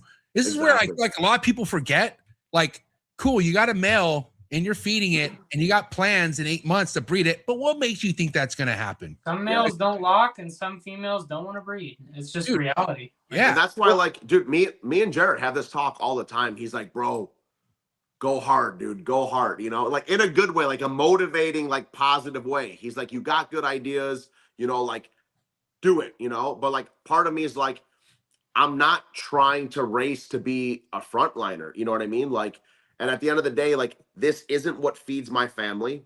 My family requires on me putting money into my other businesses still, you know? So for me, my goal was make my initial investment, which I did in 23, make my initial investment. And then from there, take nothing else out of pocket. Whatever comes in from the chameleons, from the ball pythons, just keep re-rolling it. Right. And that's what it's I think doing. The chameleons are your key to unlocking greater things. Yeah, my chameleons for sure. They're definitely a good funnel, right? So like for that though, like I'll easily be able to put a decent chunk of change into things this year, but it's already money that I've written off. Nothing else is coming out of my pocket. Can I go into our savings and take more and try and chase other people? Sure. But then I'm stressing myself. Now it's like, well, what if shit goes wrong with business A? What if my kids need this? You know, like I don't ever want to put myself in that position. So I'm going to keep it fun. I'm going to keep it exciting. And every year I might get, 5+ new investment animals. They're going to advance the next project and go from there instead of literally taking everything I got now and just throwing it at it and then hoping it sticks. And then you can't think straight. I'm not going to think straight for my family. I'm not going to think straight for the ball python game. I'm not going to think straight for my other ball pythons because you need it to work then. Right now, I don't need shit to work.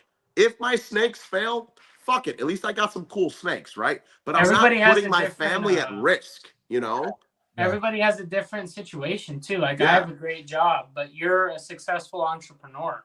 So your mental focus goes in on those other businesses. If they don't work, you're in real trouble. And that's my thing. Like, Right. the other things are going, but dude, we all know this. Any business can change at the drop of a dime. Yeah, exactly. Right. That's the difference. So it's like, just because things are going good doesn't mean it's like, all right, forget about these avenues, throw everything at this, because that's still what feeds my kids. You know what I'm saying? Like, so like, I can't guilt-free throw everything at the game, you know? Yeah. So for me, it's I have to be smart. I have to be ambitious. I have to take notes. But at the same time, I got to make sure that I'm choosing shit that keeps me excited, because it is a little bit more of a slow play on my end. Yeah. There's so many different scenarios everybody has. Some people have kids, some people don't. Some people have a better Some job people than lose others. a family member. We get it, bro. Right? Fucking dog got cancer, dude. Just knock it off, bro. Jesus. Well, but Shane, like, you had an easy out, I feel like, at a point, like, especially after having that boa litter, you got a big fucking itch for the chondros, and you see all these people checking out of ball pythons. What made you stick around? What made you tell yourself, you know what? Fuck that. Maybe I'll dial down a little bit, but I want to get more narrowed and still keep in this game. What was it? That actually made me want to go deeper, not bigger, but like deeper into my ball python projects, because some of the projects that I wanted, I was not willing to invest that much into my ball python collection. So now I can get cooler shit for a lower price because people are getting out, these prices are going down. And me personally, I don't want to make, it'll be cool, but I'm not trying to make $10,000 ball pythons, because like I don't have a name in the ball python industry. No one's gonna, I'm not gonna sell that shit. It's gonna sit. I'll buy it from you, bro. Hey, man. I got some stuff you can buy for 10 grand. But bro, it's like, think how hard it is to make a $10,000 ball. That's what I'm saying. Like that's never been like. It's a fucking almost an impossible feat. I want to be in that range of snakes that are they're buying. People like 800 to 3 grand. Cool. Yeah. Perfect for me. Well, that's the thing though. Like, you can chase that $10,000 animal, but guess what? By the time you make it, it might only be a $3,000 animal. So that's my thing. Like, I'm investing in some of those heavier projects, right? But I'm not doing it with making a $10,000 animal. I know by the time I hit a chocolate black pastel or a super chocolate black pastel, hypo DG clown, it's not going to be an $8,000 to $10,000 male, right? Well, for sure. But it's probably going to be a $3,000, $5,000 male, right? But at the end of the day, I'm not overextending and only I don't have a rack of just triple visual females. You know what I'm saying? Because I think that I'm going to make hundreds of thousands off this one project.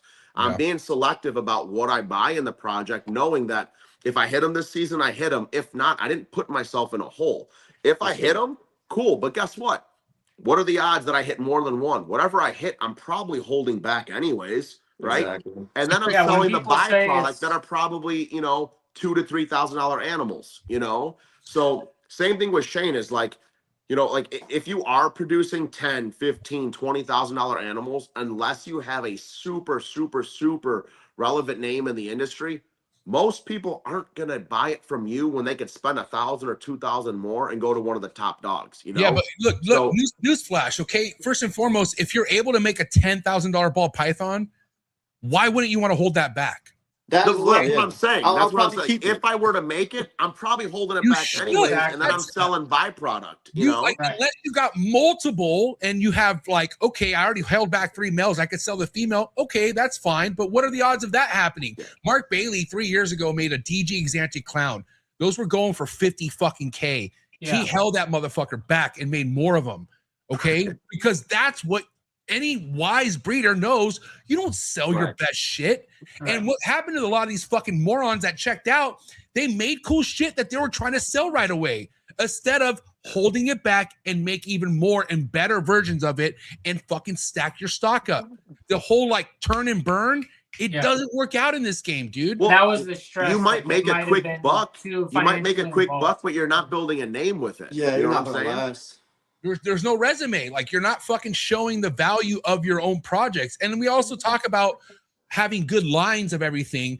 Well, the line comes from you breeding your stuff back and back to each other, which again takes time, dude. Like people are known for certain stuff because how long they've been working with it. You know what I mean? Like Brock, shout out to Brock. You know how many people give Brock mad props for his Ultramel? Because that's been his fucking bread and butter for years now. I've known Brock since 2019, and Ultramel's always mattered to this guy. Okay. Right. And he has some of the nicest Ultramels that are being produced right now. Yo, and it's only getting better. The other day, him and Danny from Portuguese Python. Yeah. Oh my God, I love that, dude. Danny and Renee, another couple. Yeah, they're fucking bro. As far as Ultramel, I use them as a reference. As far as people that look for Ultramel, I point them in that direction. Yep, that's so facts right there. What were you saying, Greg? I'm sorry. I don't remember. Oh. I think I was just agreeing with Brock. I think I was just saying that his stuff's only getting better, you know? Yeah. Because he's stuck with it. He had a love for it. He had a passion for it. And he just, even when like in the beginning, it was when he first got into it, it was that whole debate on Monarch Ultramel, right? And he stuck with Ultramel. He kept going with it. And every year, his product just gets better and better and better and better. And he's getting known for it now, you know? Yeah, I'm gonna tell you right now, whoever is doing the legwork with Monarch, they're gonna have the last laugh. I feel like you can't really compare the two. They're two different fucking projects in a sense. They really I agree. I think they are different. I like both. I think they are different. Yeah, I think they both have their own avenues. I was using that as a reference to like when people were trying to pick and choose in the beginning. Yeah. And Brock was like, no, man, like you guys, it might have a bigger price tag, but I love the visual of Ultramel more. I'm sticking with it.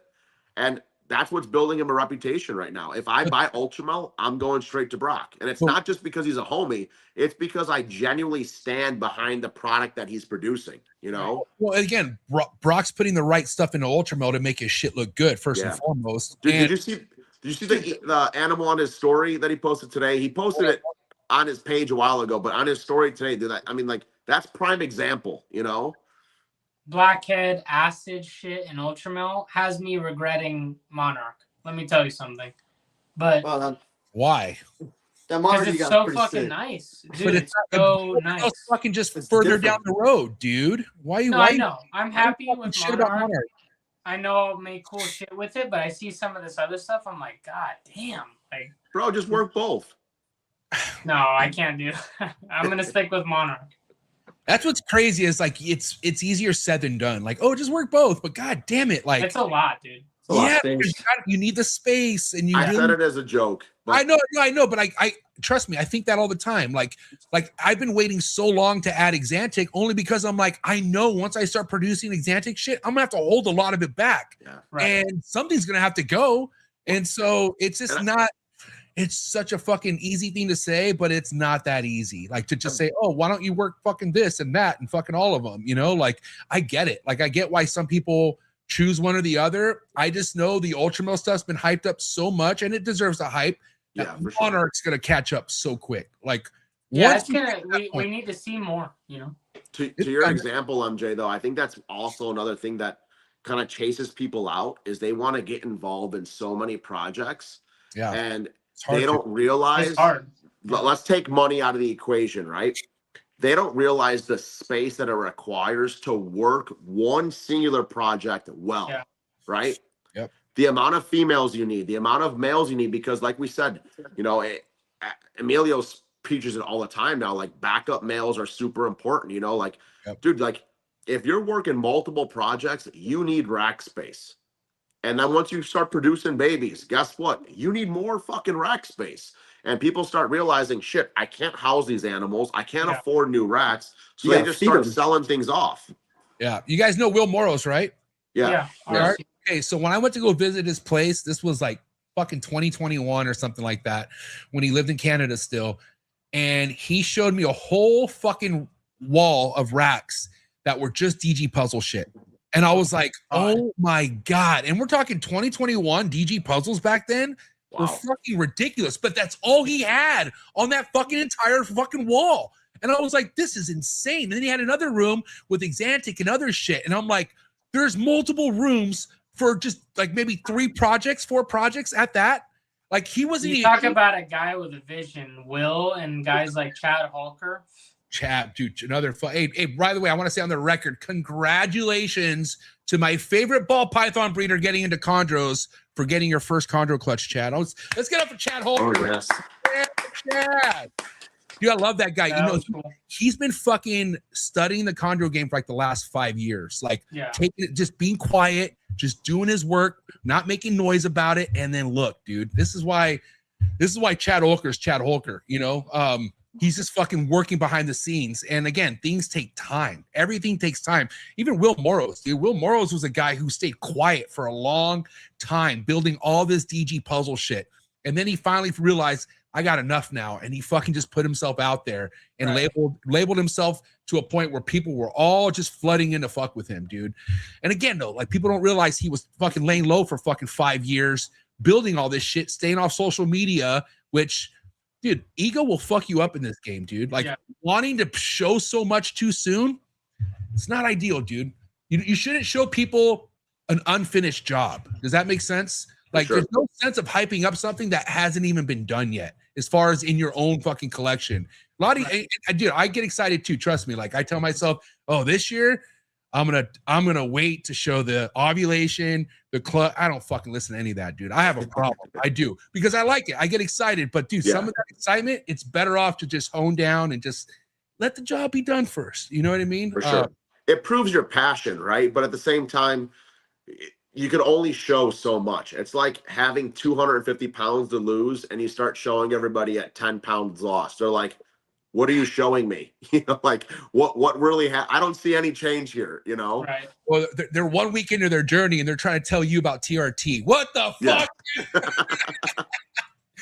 Stay in the gym, dude. That's all you got to do. Don't worry about the other shit. That's it. Keep Just showing keep grinding. up. Keep grinding. Put your head down and work. Yeah. But again, bro, like another thing, I wish Double J could relate to this, but he can't. But we know the process behind getting your fitness goals taken care of, dude. How long does I feel like a 300-pound behemoth. Just stop it, Double J, before I rip you apart right now. I'm just no, I'm Double J. He does karate. He's a fucking lethal guy. I swear to God. Dude, I was hoping he was wearing his headgear. Yeah, where's the mask, dude? Dude.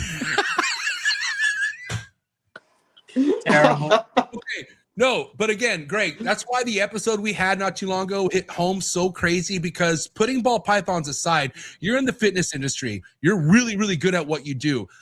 But how much fucking time does it take to really accomplish any fitness goal you have, Greg? Dude, it takes time, man. It is a grind. And that's why most people don't do it. Most people they thrive off of instant satisfaction, right? So, right. You know, when they start putting into work day in and day out, 5-6 days a week, changing their diet, changing their workouts, and a month later they don't look that much different. It's hard. They start backing off. They're like, I'm putting in all this time, all this work, but I'm not seeing an end result. Dude, that correlates to the ball python game or any of the reptile breeding. Familiar. Dude, yeah. Greg, especially when, guess what? It's a month in. You're pissed off what you still look like in the mirror, and all you could do is look at the other people around you. You go, well, why aren't I like that guy fucking benching 2 plates? Or how come I don't have fucking ripped abs like this dude who's been doing it for 10, 12 fucking years probably? Or like, how come I don't have 2 rooms of walls of DG puzzle, right? Exactly, dude. Like, it takes fucking time, and most people don't want to put in the work. It's plain and simple, you know? Plain and simple. And all you could sum up with some of the people checking out of the game is they're just upset that the timeline didn't work out for them. Yeah. They're pissed off that they couldn't become Justin Kabelka in 3 years. You know what I mean? Which is fucking it's facts. First and foremost, why do you want to be a Justin Kabelka? That's another person. Be whoever you want to be. Like, you know what I mean? I love people discount the process that Justin went through. Yeah, they see him now, but they don't like, oh, let me look. They don't realize he's been doing it for what, over 20 years? Dude.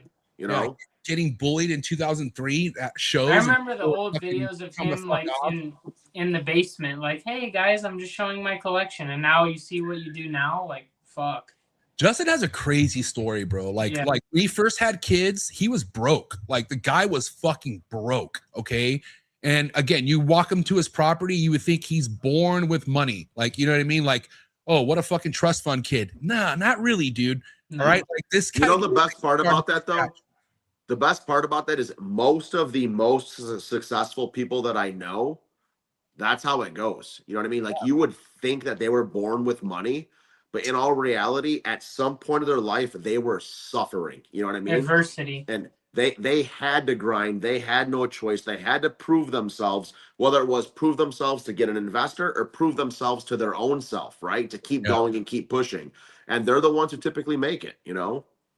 Greg, sorry, I was going to wait to ask this, but what's up with the karate match against a girl when you were 8 years old? How'd that go down exactly? What does that have to do with any of this? Right. Well, we got to be fair to Double J here, okay? Because if you got your ass kicked by a girl and when you were 8 years old, we got to know. So what happened during this match? First and foremost, that's my mom. Shout out moms, shout right? out to moms. Hey, shout out to mom. Hey, can I just say, Mom, you raised a hell of a kid here. All right, Mrs. Lovato in the chat.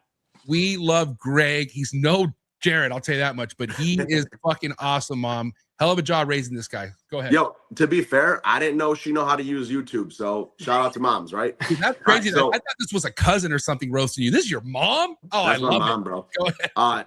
She probably heard me make a reference about Jared's headgear. I was like, dude, he could kick his ass for sure, you know? All right, so real quick. So as I said in the chat when we were all talking, right? I did do karate, I did taekwondo, I did Muay Thai, I did jiu-jitsu, I did wrestling, you know, I did it all, right? Bro is well versed. My karate that I did though, it wasn't that like you pay every month to get your belt type shit, right? But anyways, I was at one of my tournaments and like growing up in my house, I was raised, my parents were all for me defending themselves, right? Yeah. Someone touches you, don't ask questions, just fire back, right? Yeah. Shoot first, ask questions later. That's how they were. Shout out moms, right? Yeah. Now, I was told though, never touch a girl. Never touch a girl. And in my karate class, like it was all boys. So like it didn't even like fathom me that like I might go to a tournament and I might end up having to fight a girl. So go to my tournament and it's like my first tournament ever, right? First match, I win.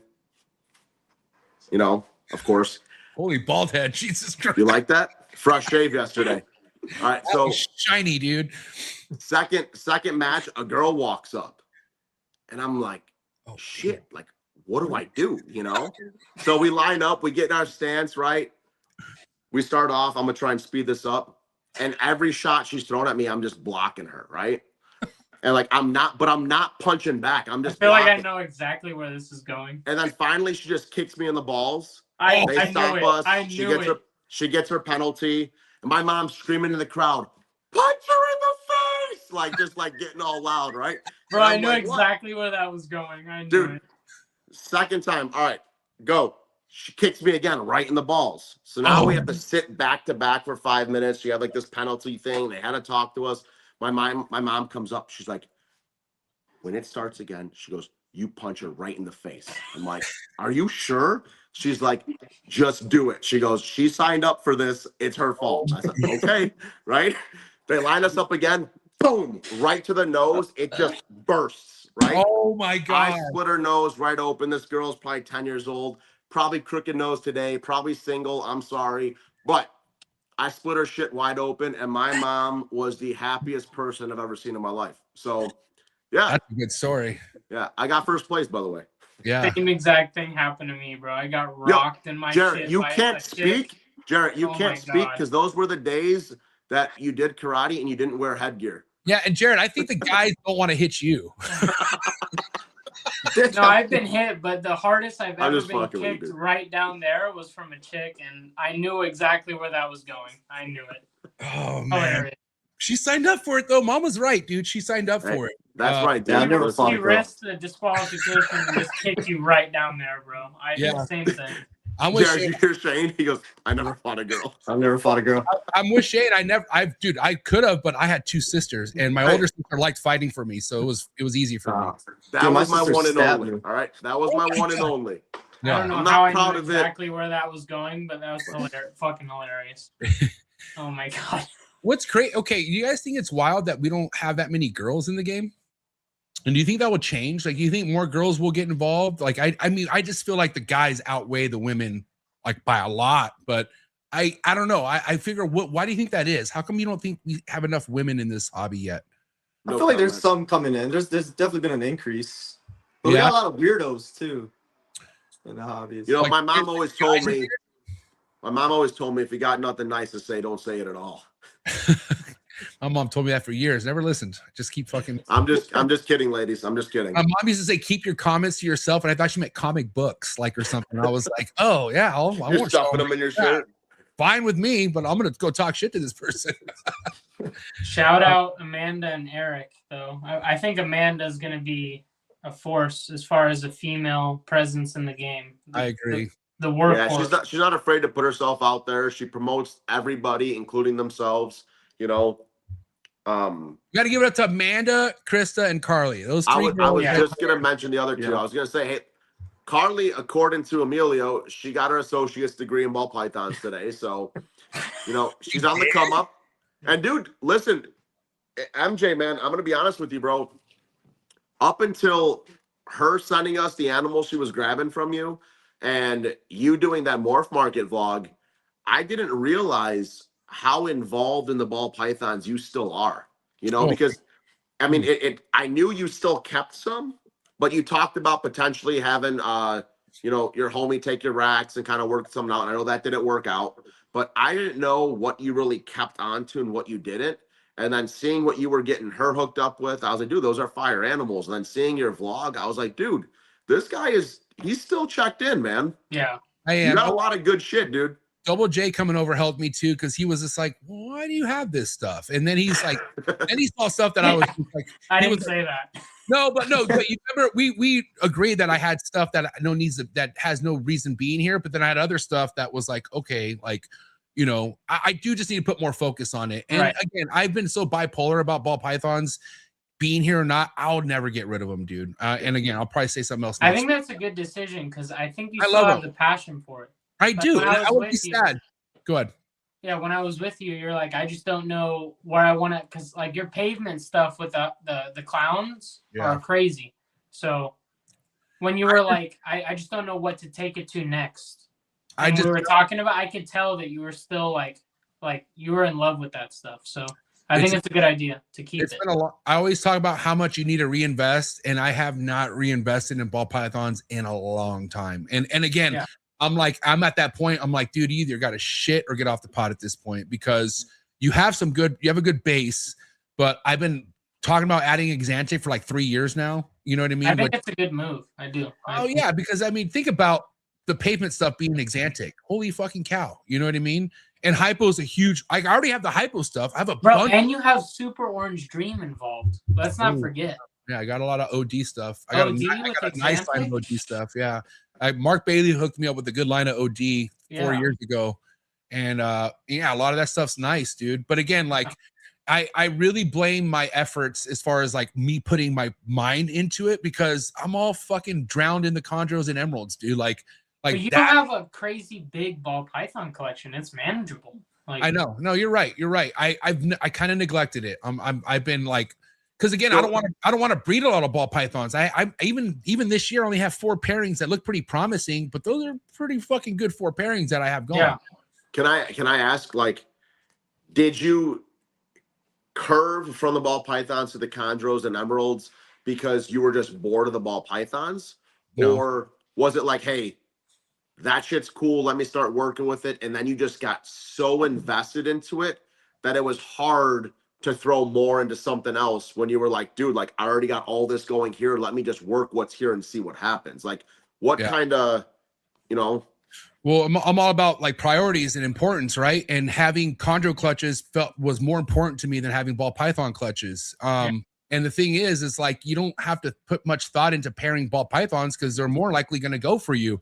Sure. But now I'm at a place where I'm like, damn, there's a lot of ball pythons I don't want to pair up. Like, because again, if we're talking about making cutting edge shit, I don't have a lot of, I mean, I have good stuff, but I don't have 30 fucking females that could give me cutting edge shit. I probably have like 4 or 5 females, maybe a little bit more.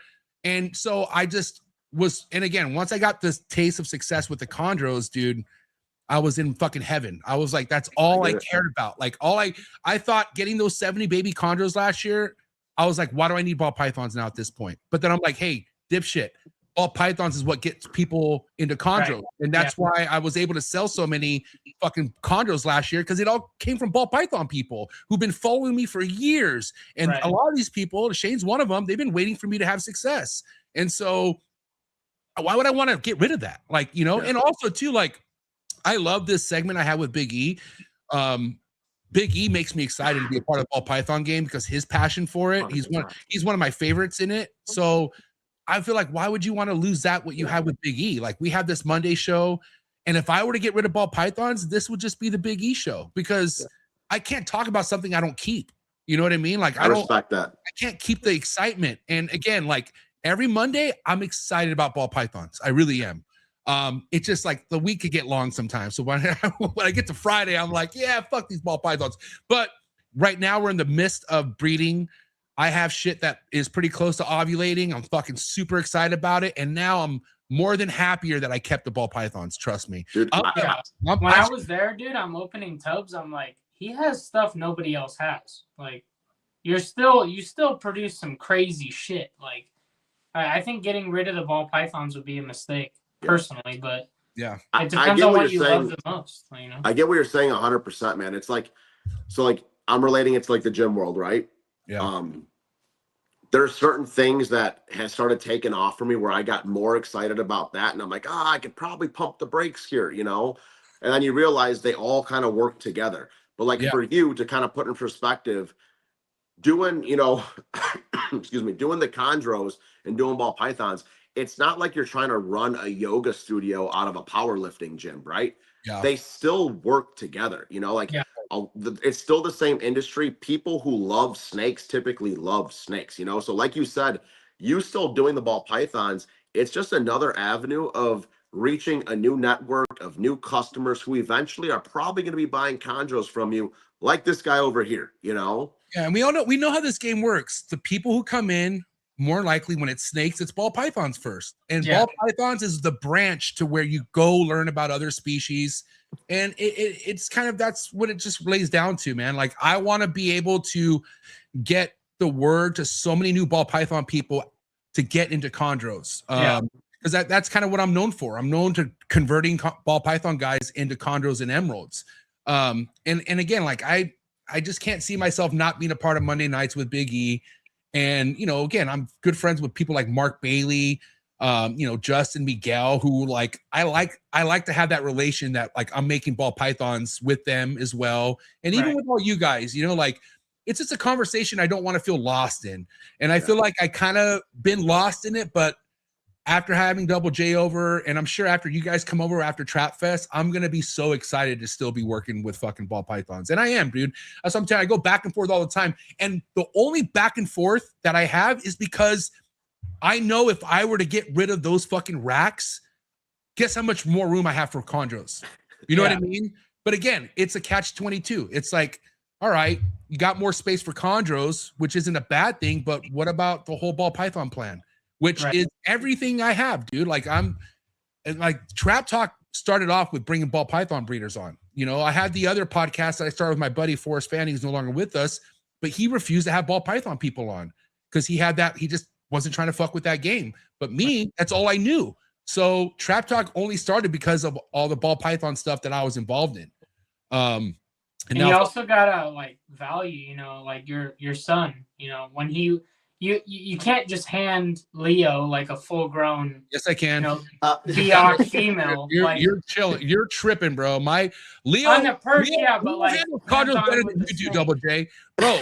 Leo has handled emeralds, dog. He skipped the ball python phase. He's fucking. So that's he was not scared. I'll give him that. He was fucking with it. But he can get hands on with the ball pythons, and you can be a little more comfortable. Like nothing's gonna happen. You know? I think as far as the sake of having his friends over, and I think that's a good point. Greg, are you all right, buddy? Jesus Christ, bro.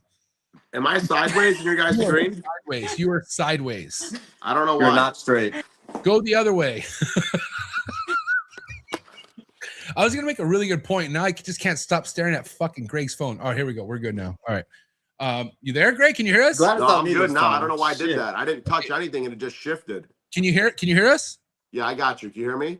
Yeah. Can you hear Double J? Double J, say something. He's not important. Hey, buddy. He's All doing 360s on the podcast. Yeah. No, but I'm glad you mentioned that up because at the end of the day, dude, like I like having the diversity, as far as ball pythons. Mainly, dude, like I'll tell you what with ball pythons, right? You have somebody who doesn't like snakes, or they're not into it, which is a lot of people, right? Nothing gets them to chill out than a ball python, okay? Yeah. A little high-colored fucking ball python just sits in your hands and you hand it to them. It breaks the ice. That's the best icebreaker in the snake game for sure is ball python. Yeah. Dude, a pied ball python? Yeah, they're so. Yeah, okay. Also, another good point, right? Like, even though I only vend one show a year, you know how important ball pythons are to have at a fucking show? You know what I mean? As far as like appealing eyes that come over to your table. And again, we talk about first-time snakes. Chondros could easily be someone's first-time snake. Is it the ideal first-time snake? Probably not. Probably not. Especially you have someone who's on the edge and they're like, I'm not sure if I want a snake. Bro, people have held ball pythons for like 30 minutes in front of my table and just trying to convince themselves that they're going to buy this snake. And that just doesn't really happen with chondros, okay? Because chondros come with a higher price tag first and foremost. But ball pythons, man, it's the best fucking icebreaker for someone who's on the fence with reptiles, I think. Yeah, I think with the chondros and emeralds, like your son it's hard to model after him because he's like, hey, Dad, give it to me. Like, I don't care. Like, he's in that life. He's me. He has no perspective. He's like, yeah, it's a snake. He doesn't care. But like other kids, if they handle a chondro or an emerald, they get bit or something happens, that may develop like a long-term fear, like with the ball pythons, that's so much less likely to happen. So it'll buff out. It always buffs out, dude. It will, for sure. And if it doesn't buff out, you're a bitch. That's what it comes down to. Figure it out. All right, let's start. I was more scared than Leo, 100%. Yeah, well, that's good. I'm not surprised, dude. That right there, guess what? Wasn't shocked. Okay, just so you know, Biak females right by the face. Just I will say though, man, like Double J has no problem just going through whatever the fuck he wants to. And when he enters your room, some people were like, "Hey, MJ, can we check this out?" He didn't give a fuck. He was just opening things, and I'm just like, "Sure, fucking go to my holdback chondros and fucking, even though I would like to show you them, go ahead." Su casa. Yeah, actually, I was trying to do my best to have him help me with the water changes. No, he fucking just took off and I'm just on my knees, like, yeah, cool, man. I'm just in the corner. Thanks for being here. Fuck, dude. And then I give him one adult female. He's so frozen, bro. Like, he's like, yeah, bro. What do I do? He's like, can you take it back? Can you take it back? When you're not with that species and they look at you, you're like, oh no. It is an intimidating species. Yeah, so it's intimidating. Especially when you go ahead, Jay. Or go ahead, Greg. Shane, so like you working with like the retics and the anacondas and stuff like that, like does that stuff even phase you anymore, like working with a chondro or anything like that? I know obviously the temperament's a little bit different, but I'm sure it's kind of desensitized you to some extent, right? Yeah, after working with a fucking devil anaconda female, nothing really phases you. That's kind of what I figured. Yeah, I mean, don't get me wrong, I don't want to get bit by an adult chondro. I never have, but no, I'm definitely not scared to mess with my snakes. He'll buff out. Yeah. Yeah. It's fine. And did you know this, Greg? I used to have a bunch of mainland retics too. Did you know that? Yeah, I did. I remember, was it retics that you sent over to Shane? No. I sent him my boas. I sent him some maybe the boas. Okay. Maybe I didn't know about the retics then. I knew you sent him some big snakes though. No, I sent him basically my nicest boas that I had. Like some really, and I'm happy that, okay, well, happy, not happy. I'm happy you got a fucking litter from one. The other one, I'm not happy that it's a fucking she-man or a fucking, I said, I'm so sorry, but I sold Shane a proven breeder female that end up having dicks. And again, it was sold to me as a proven female, never got it to breed. And I'm like, hey, Shane, you want this proven female? And he's like, yeah, sure. He's like, scratch his head. And then he sends me a video of 2 cocks just going. And I'm like, yeah, fuck. Listen, it's 2026. So let's be honest here. Hey, at least I didn't sell it with the name Princess, okay? That's true. God. Holy shit. All right, listen. 4 careers just ended. Listen, let's get this topic in real quick. We're gonna start with you, Double J. 3 top underrated morphs in the hobby right now. What are 3 morphs you could think of that aren't getting enough love that people should really consider checking out? It's really hard because I think Hurricane has the hype, but I think more people are focused on Lace and other stuff. I think Hurricane deserves more attention, even though it already is a hyped project. People love it a lot. There's so much to be seen in Puzzle, Clown. Hurricane is so untapped. Are you more Team Puzzle or more Team Clown? Shit, man.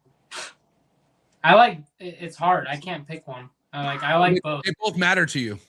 If I had to only work one for the rest of my life, Clown.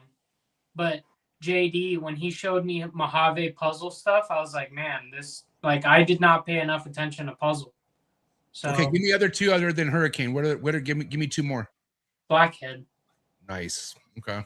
Blackhead is so underrated. Like, dude, almost everything it goes with is so nice.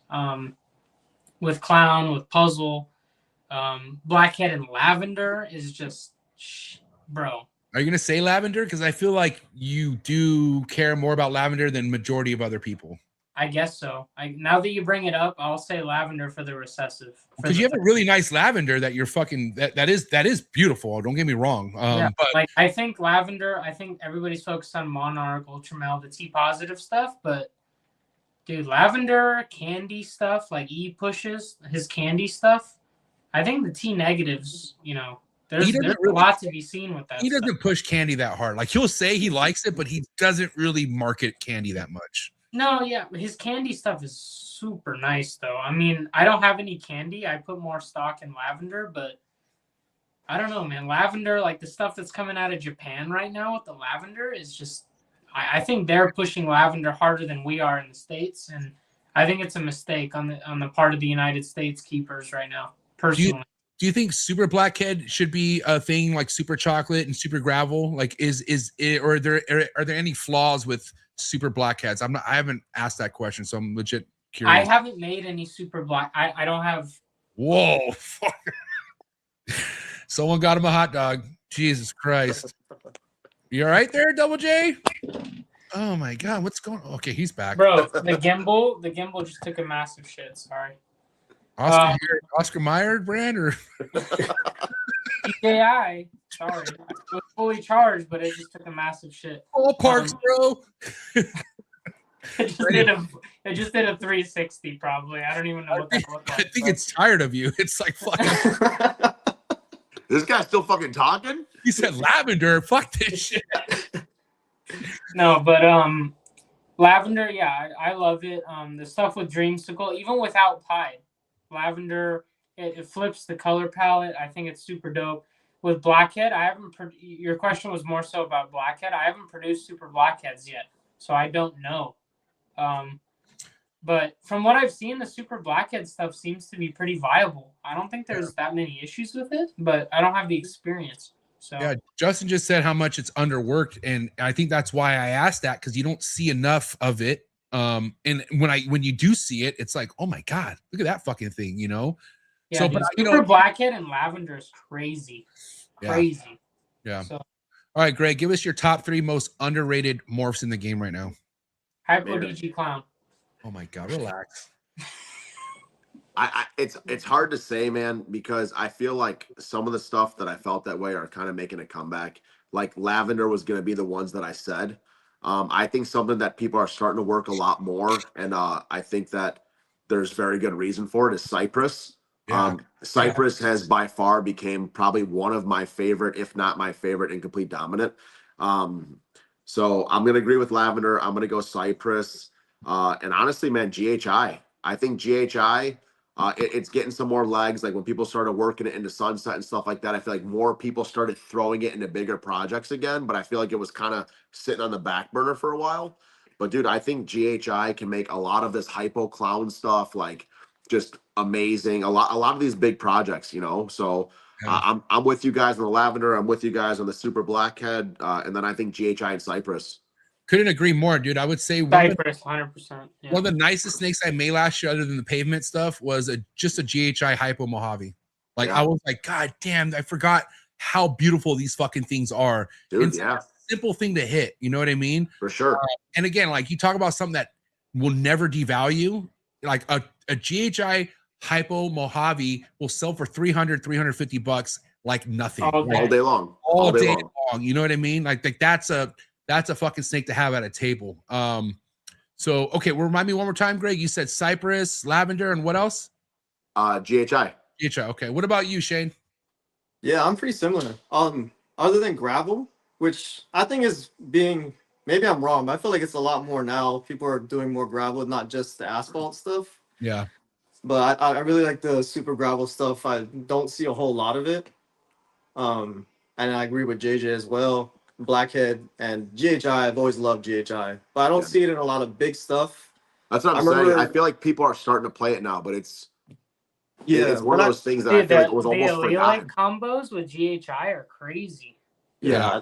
Like when I first got into Exantic, I was planning on getting into getting GHI into it, and then a bunch of people were like, "Nah, it doesn't work well, this and that." But now I'm seeing it, I'm like, this shit is fucking great. True Ghost with GHI, I love all of it. So GHI is tried and true. You know, it's proven. It's so good with so many things. It's like you kind of need it in your collection. You kind of gotta have it. Cracking stuff. You know, I wasn't even gonna pair anything this year because all the stuff that I'm like looking forward to progress my projects, they're still growing up. But I just threw some GHI stuff together just because I like them, and they sell every time. Like I made a pairing last year to make some bells, and all the GHI and super GHI stuff from that clutch just instantly gone. So one of the best supers is the super GHI. Like I'll stand by that all day. But there was a wrench thrown into that project because of like, you know, the issues with producing or breeding a super GHI. And again, like I've only based this off only a couple clutches, which is kind of dicey to do.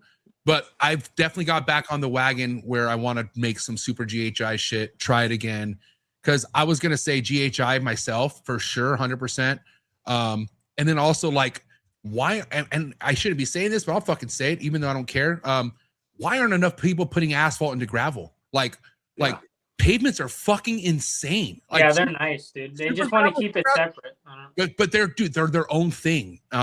And again, I don't know why anyone would want to fucking not work that. I'm okay if they don't, because it's more the merrier for me. I'm ahead of that game. But Jesus Christ, pavement's been out for a long time now, and they are fucking insane. Especially when you get hypo into them and other shit like that. So yeah, I legit didn't even know what that was.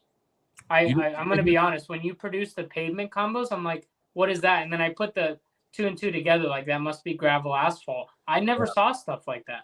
Yeah. So when you made it, I'm like, like I didn't even know that was an option. Here's the thing though, I need to figure out, and if anyone knows this in the chats or if you guys know, like from what I understand, pavement is super asphalt and super gravel together, isn't it? Like they're both supers, correct? I thought it was just gravel and asphalt. Okay, well, here's the thing, because it works as a super though, because if you breed it to something, it's either going to be asphalt or gravel in every single baby. So that's what's confusing. So maybe it's super asphalt gravel together, like, you know, like, but again, what determines what goes into what and we have shed testing, but I'm just thinking if I were to breed that female I have to something else that it doesn't have gravel or asphalt, what are those babies going to be? One or the other. That's how allelic works, right? They got two, one from each copy sitting on that allele. Okay. I never knew. I always wondered, like, okay, so what will the babies be? So one or the other then? Yeah. As far as I know, that's what I thought, yeah. That's an interesting topic. We were talking to Carly about that.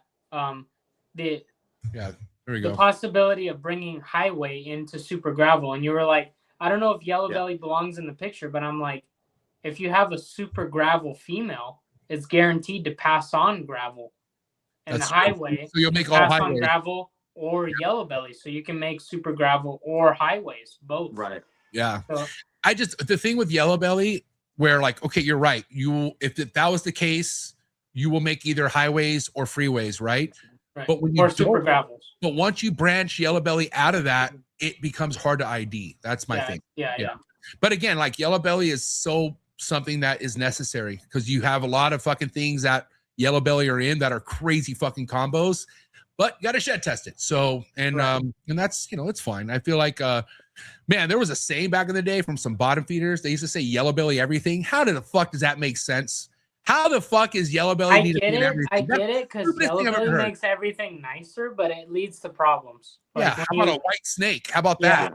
Yeah, it leads to problems. But dude, yellow belly does make everything really nice, or not everything, but not everything. A lot of things. Super debatable. Yeah. Hypo puzzles, yeah, right. So yellow belly and puzzle, yellow belly and clown, yellow belly and dreamsicle, like. Yellow belly and sunset. There are so many things that yellow belly really amps up. So. Yeah, facts. I agree. All right, we're gonna finish this off in style. Let's go around the horn. One thing you love Big E about the most. Go Double J. What's one? Give us one Big E compliment. Honesty. I like that. He's not afraid to hurt your feelings. But he's genuinely concerned about your path because he know this hobby is his living, right? So yeah, he tells you how it is. It doesn't matter how it makes you feel. That's his real opinion, and you can trust him for that. All right, Greg. If you're as genuine as he is and he sees it, he respects you out the gate and he treats you like family. Yeah. If I have any question, dude, he'll pick up the phone and just hit me up, dude. And this isn't just because I've been fucking with him for the last 3 years. This happened like right from the get-go, you know?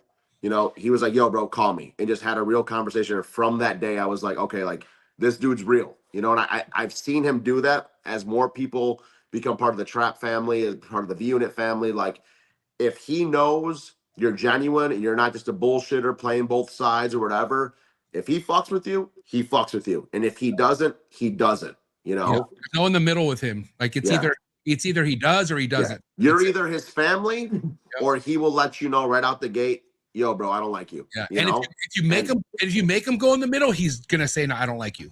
To play off what Jarrett said though, like being that this is his business, this is his sole income, right? Yeah. For him to be that upfront and push people out the door that he knows aren't real, when most people would just be a salesman and keep taking their money, that tells you a lot about a person right there. Facts. And I've never, ever.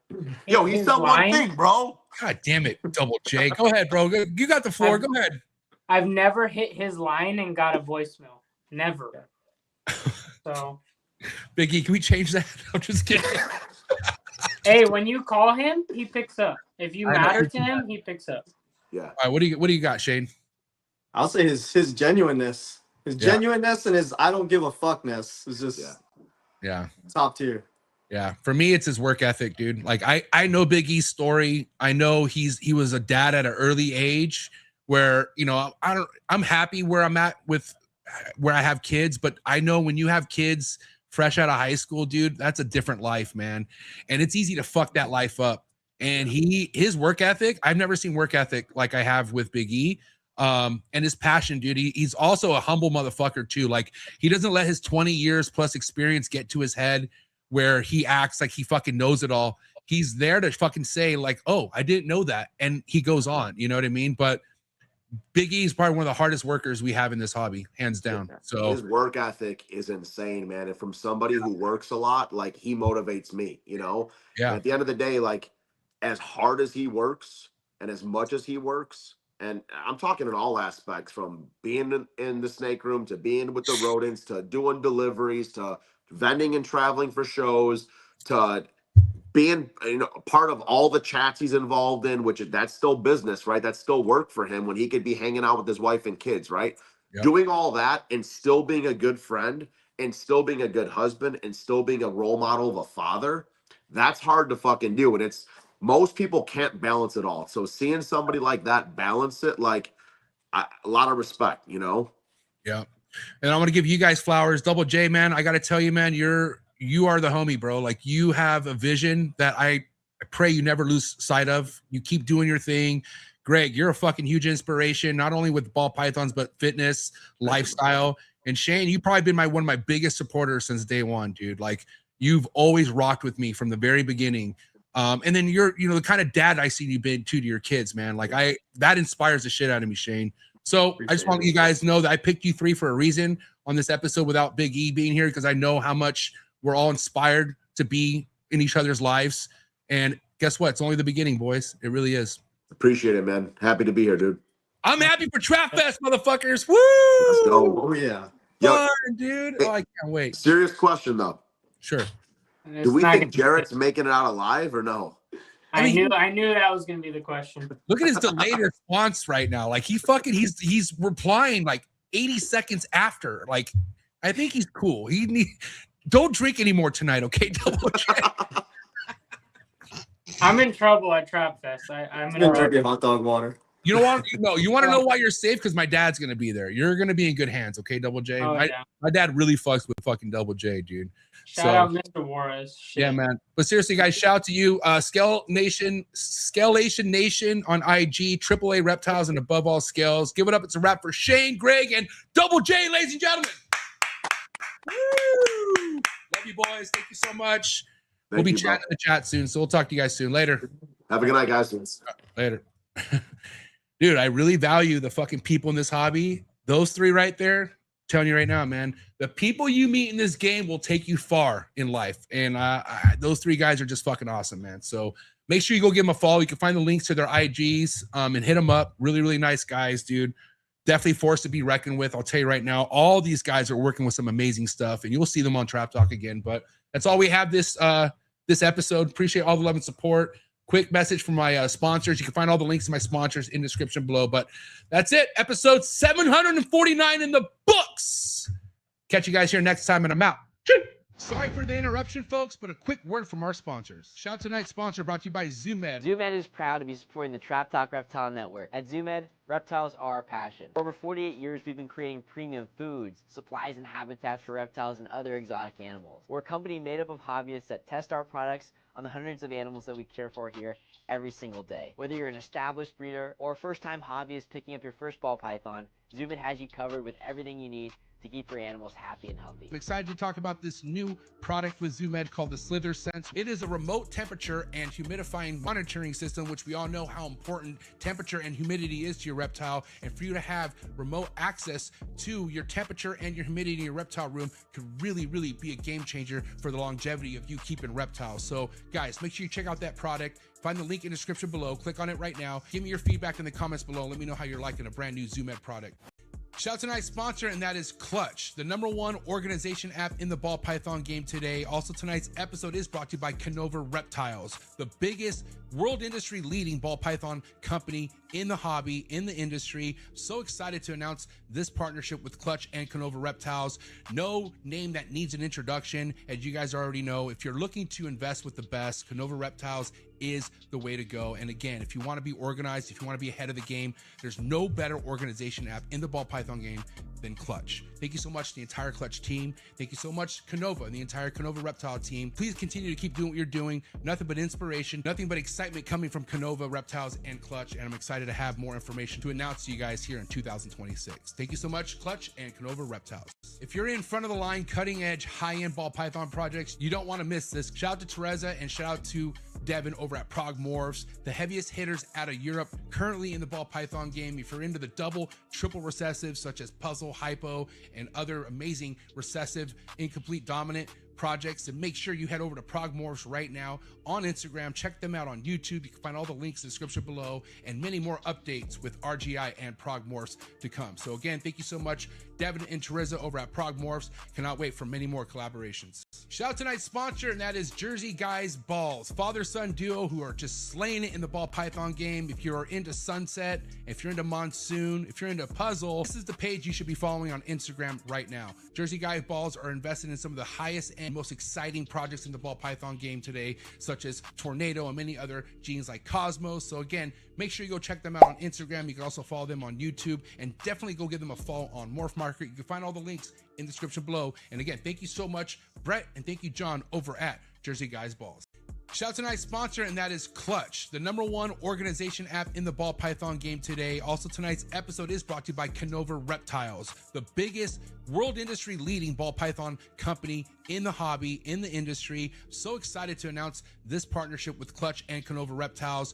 No name that needs an introduction. As you guys already know, if you're looking to invest with the best, Canova Reptiles is the way to go. And again, if you want to be organized, if you want to be ahead of the game, there's no better organization app in the ball python game than Clutch. Thank you so much to the entire Clutch team. Thank you so much, Canova and the entire Canova Reptile team. Please continue to keep doing what you're doing. Nothing but inspiration, nothing but excitement coming from Canova Reptiles and Clutch. And I'm excited to have more information to announce to you guys here in 2026. Thank you so much, Clutch and Canova Reptiles. Shout out to tonight's sponsor, and that's the one and only Morph Market and Morph Market Shipping. One of the biggest exciting things about the reptile hobby over the past couple years is Morph Market Shipping taking everything to the next level.